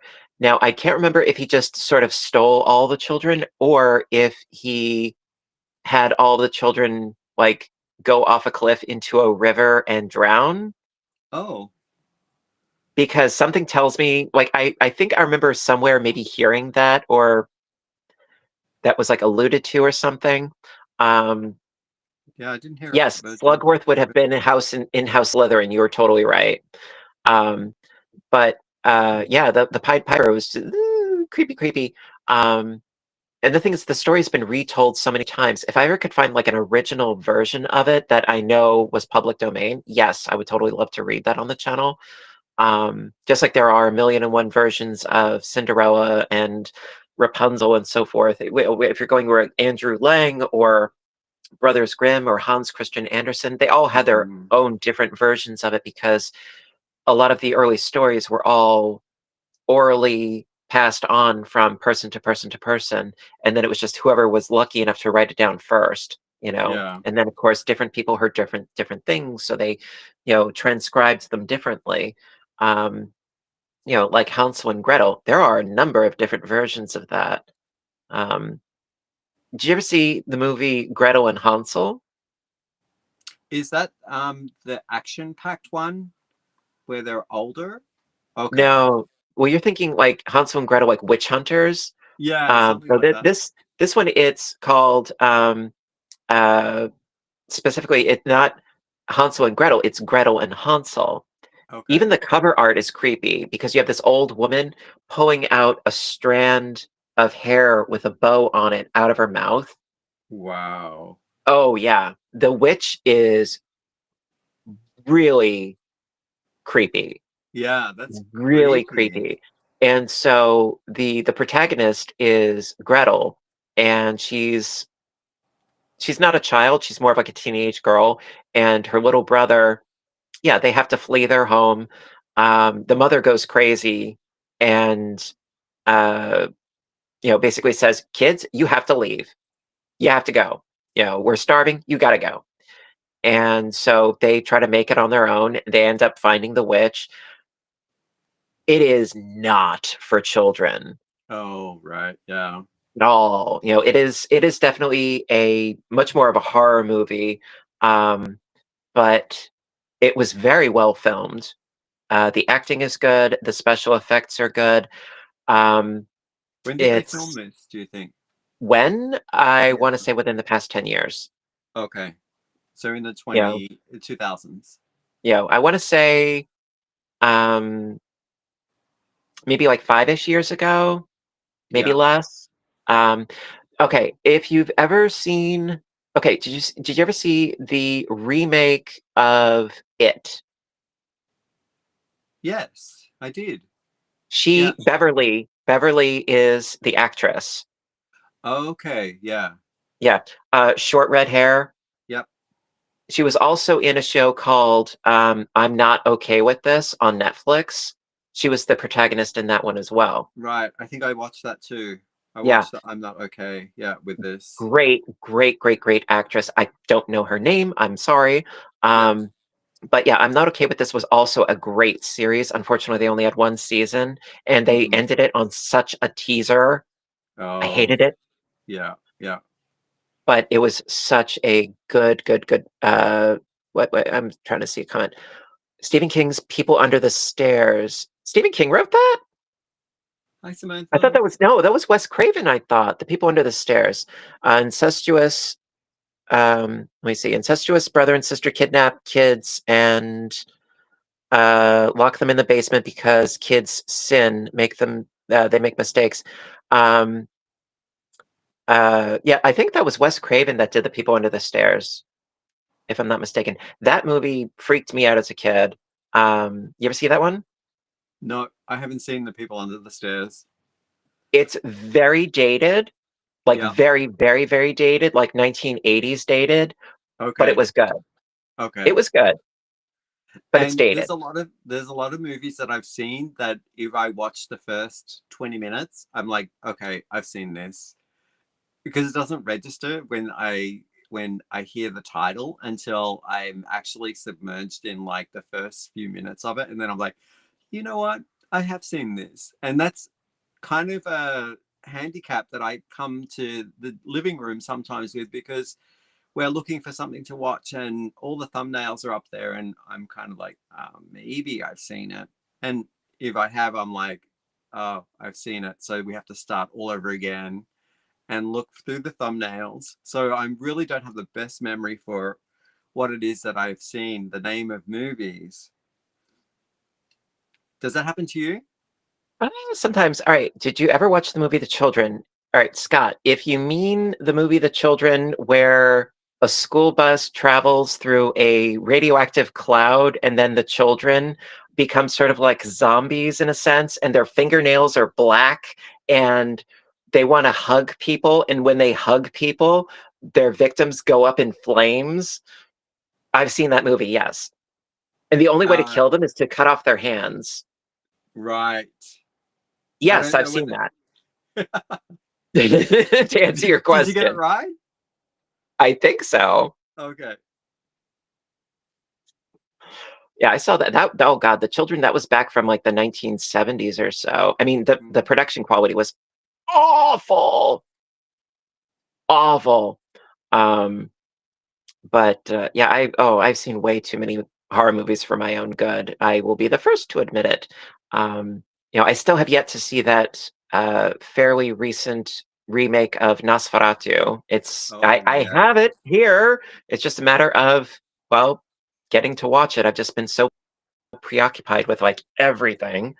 But yeah, I do love some horror movies, And what would you say rates as, maybe it doesn't have to be your topmost because that would be difficult, but one that would be something that would scare you? That's a good question. Scott, I don't know. Ooh, excuse me. I did actually look at the comments recently. I don't know if I saw your comment specifically, but I hope it was positive. Thank you. As far as like one of the more recent horror movies that I saw that really struck a chord, though, It Follows. I think I've seen that one too. You see, it's the name. If you tell me a little bit about it, I probably will say, yeah, saw that. Okay, It Follows is I wouldn't necessarily say it's a horror movie. I would say it's perhaps more thriller suspense. Right. It could be construed as a horror movie, but oh God. All right. So it pays homage. Good night, Jeannie. It pays homage to a lot of the older classic horror movies like Halloween. The soundtrack, it's a lot of synthesizer type music. It reads like very 1980s. However, the setting, the characters, the props, everything, they're timeless. Gotcha. So it's like it defies which decade it would belong in, which I actually really like. Oh, thank you, Scott. Appreciate it. So in sort of like this timeless setting, you have a young woman who is, let's just say she's given a curse. Okay. And anybody that gets this curse, they're being followed by an it. It's in the form of a person, but only you, the person who's cursed, can see this person. I've seen it. I've seen it. And it could look like anybody. Yeah. And they don't say anything, but they're perpetually following you. So you have to run. If they catch you, and they're always slow, but they never stop following you. Okay. And if they catch you, you're done. And the curse is, of all things, the curse is sexually transmitted. So it's an STD curse with this it that's following you. And if I haven't seen that. if like for instance, if I had the curse and I died, then it goes back to the person that gave it to me. It's like a reverse chain letter kind of thing. Yeah. And so there's a lot of suspense to it because it's like, all right, the person that she sees, is that the it or is it just a normal person? Right. and you might not know until it's too late, kind of thing. The suspense, oh, so good. And it is, last time I checked, it's on Netflix. It's really, really, really, really good. Mm-hmm. Would totally recommend it. The special effects, the movie doesn't hinge on the special effects, and the ones that are there are really good. They're very well done. The build up, the soundtrack, just the soundtrack alone makes the movie worthwhile. It was very well done. I would totally recommend it. And it definitely makes you go, Like gasp for your breath. yeah. When you were describing it to me, I was getting mixed up with another movie that's very similar called Smile. Yeah, I know the one, I did see that one. I didn't care for that as much as I wanted to. They actually made a sequel with it, which I'm probably not going to watch. It was okay. It was okay. But if I want something that's more psychologically tormenting, I'll just watch Jacob's Ladder. Right. Yeah. Yeah. That one really terrified me. I saw that as a child. I'm still scarred. Yeah. You know, that movie really, really, really is traumatizing. I mean, it's too well done. Yeah. You know, especially when Tim Robbins is strapped to a gurney, getting wheeled through this decrepit hospital. That alone is terrifying. Even before anything actually happens to him. You know, that, oof. I find that the ones that stick with me and make me feel like it's psychologically disturbing is you watch a whole movie all the way through. It's like a walk. It's not really kind of like, maybe there are some sort of heart jumping moments throughout, but then right at the end, there's like some freaky thing that happens that really sets everything on its head.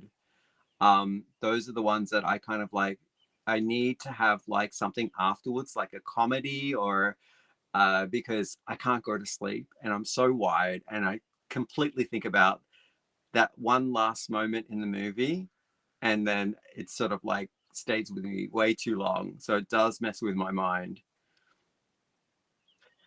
Dance floor scene sealed the deal. Dance floor scene. Oh, yes, in Jacob's Ladder. Yeah. Oh my God, yeah. When she's dancing with a demon. Oh, Yeah. duh. Yeah, that movie definitely scarred me. I But think you got to watch it again, Craig. I already have Oh, you did? no, I was gonna say not narcolepsy, the opposite, where you can't sleep. Oh, when you're insomniac. Thank you. I'm like, why did the name elude me? Yeah, I already It can't sleep happens. as it is. I Yeah. don't need to add to that. I mean, also Tim Robbins. I think wasn't Tim Robbins also in Fire in the Sky? I don't know that one. You know? Oh, It sounds that like one. you Ooh, know a lot of horror movie titles. I, you know, I'm a character. Yeah, Fire in the Sky. It's about a man who was abducted by aliens. Okay.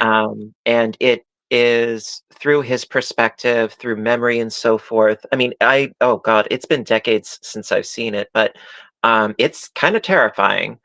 And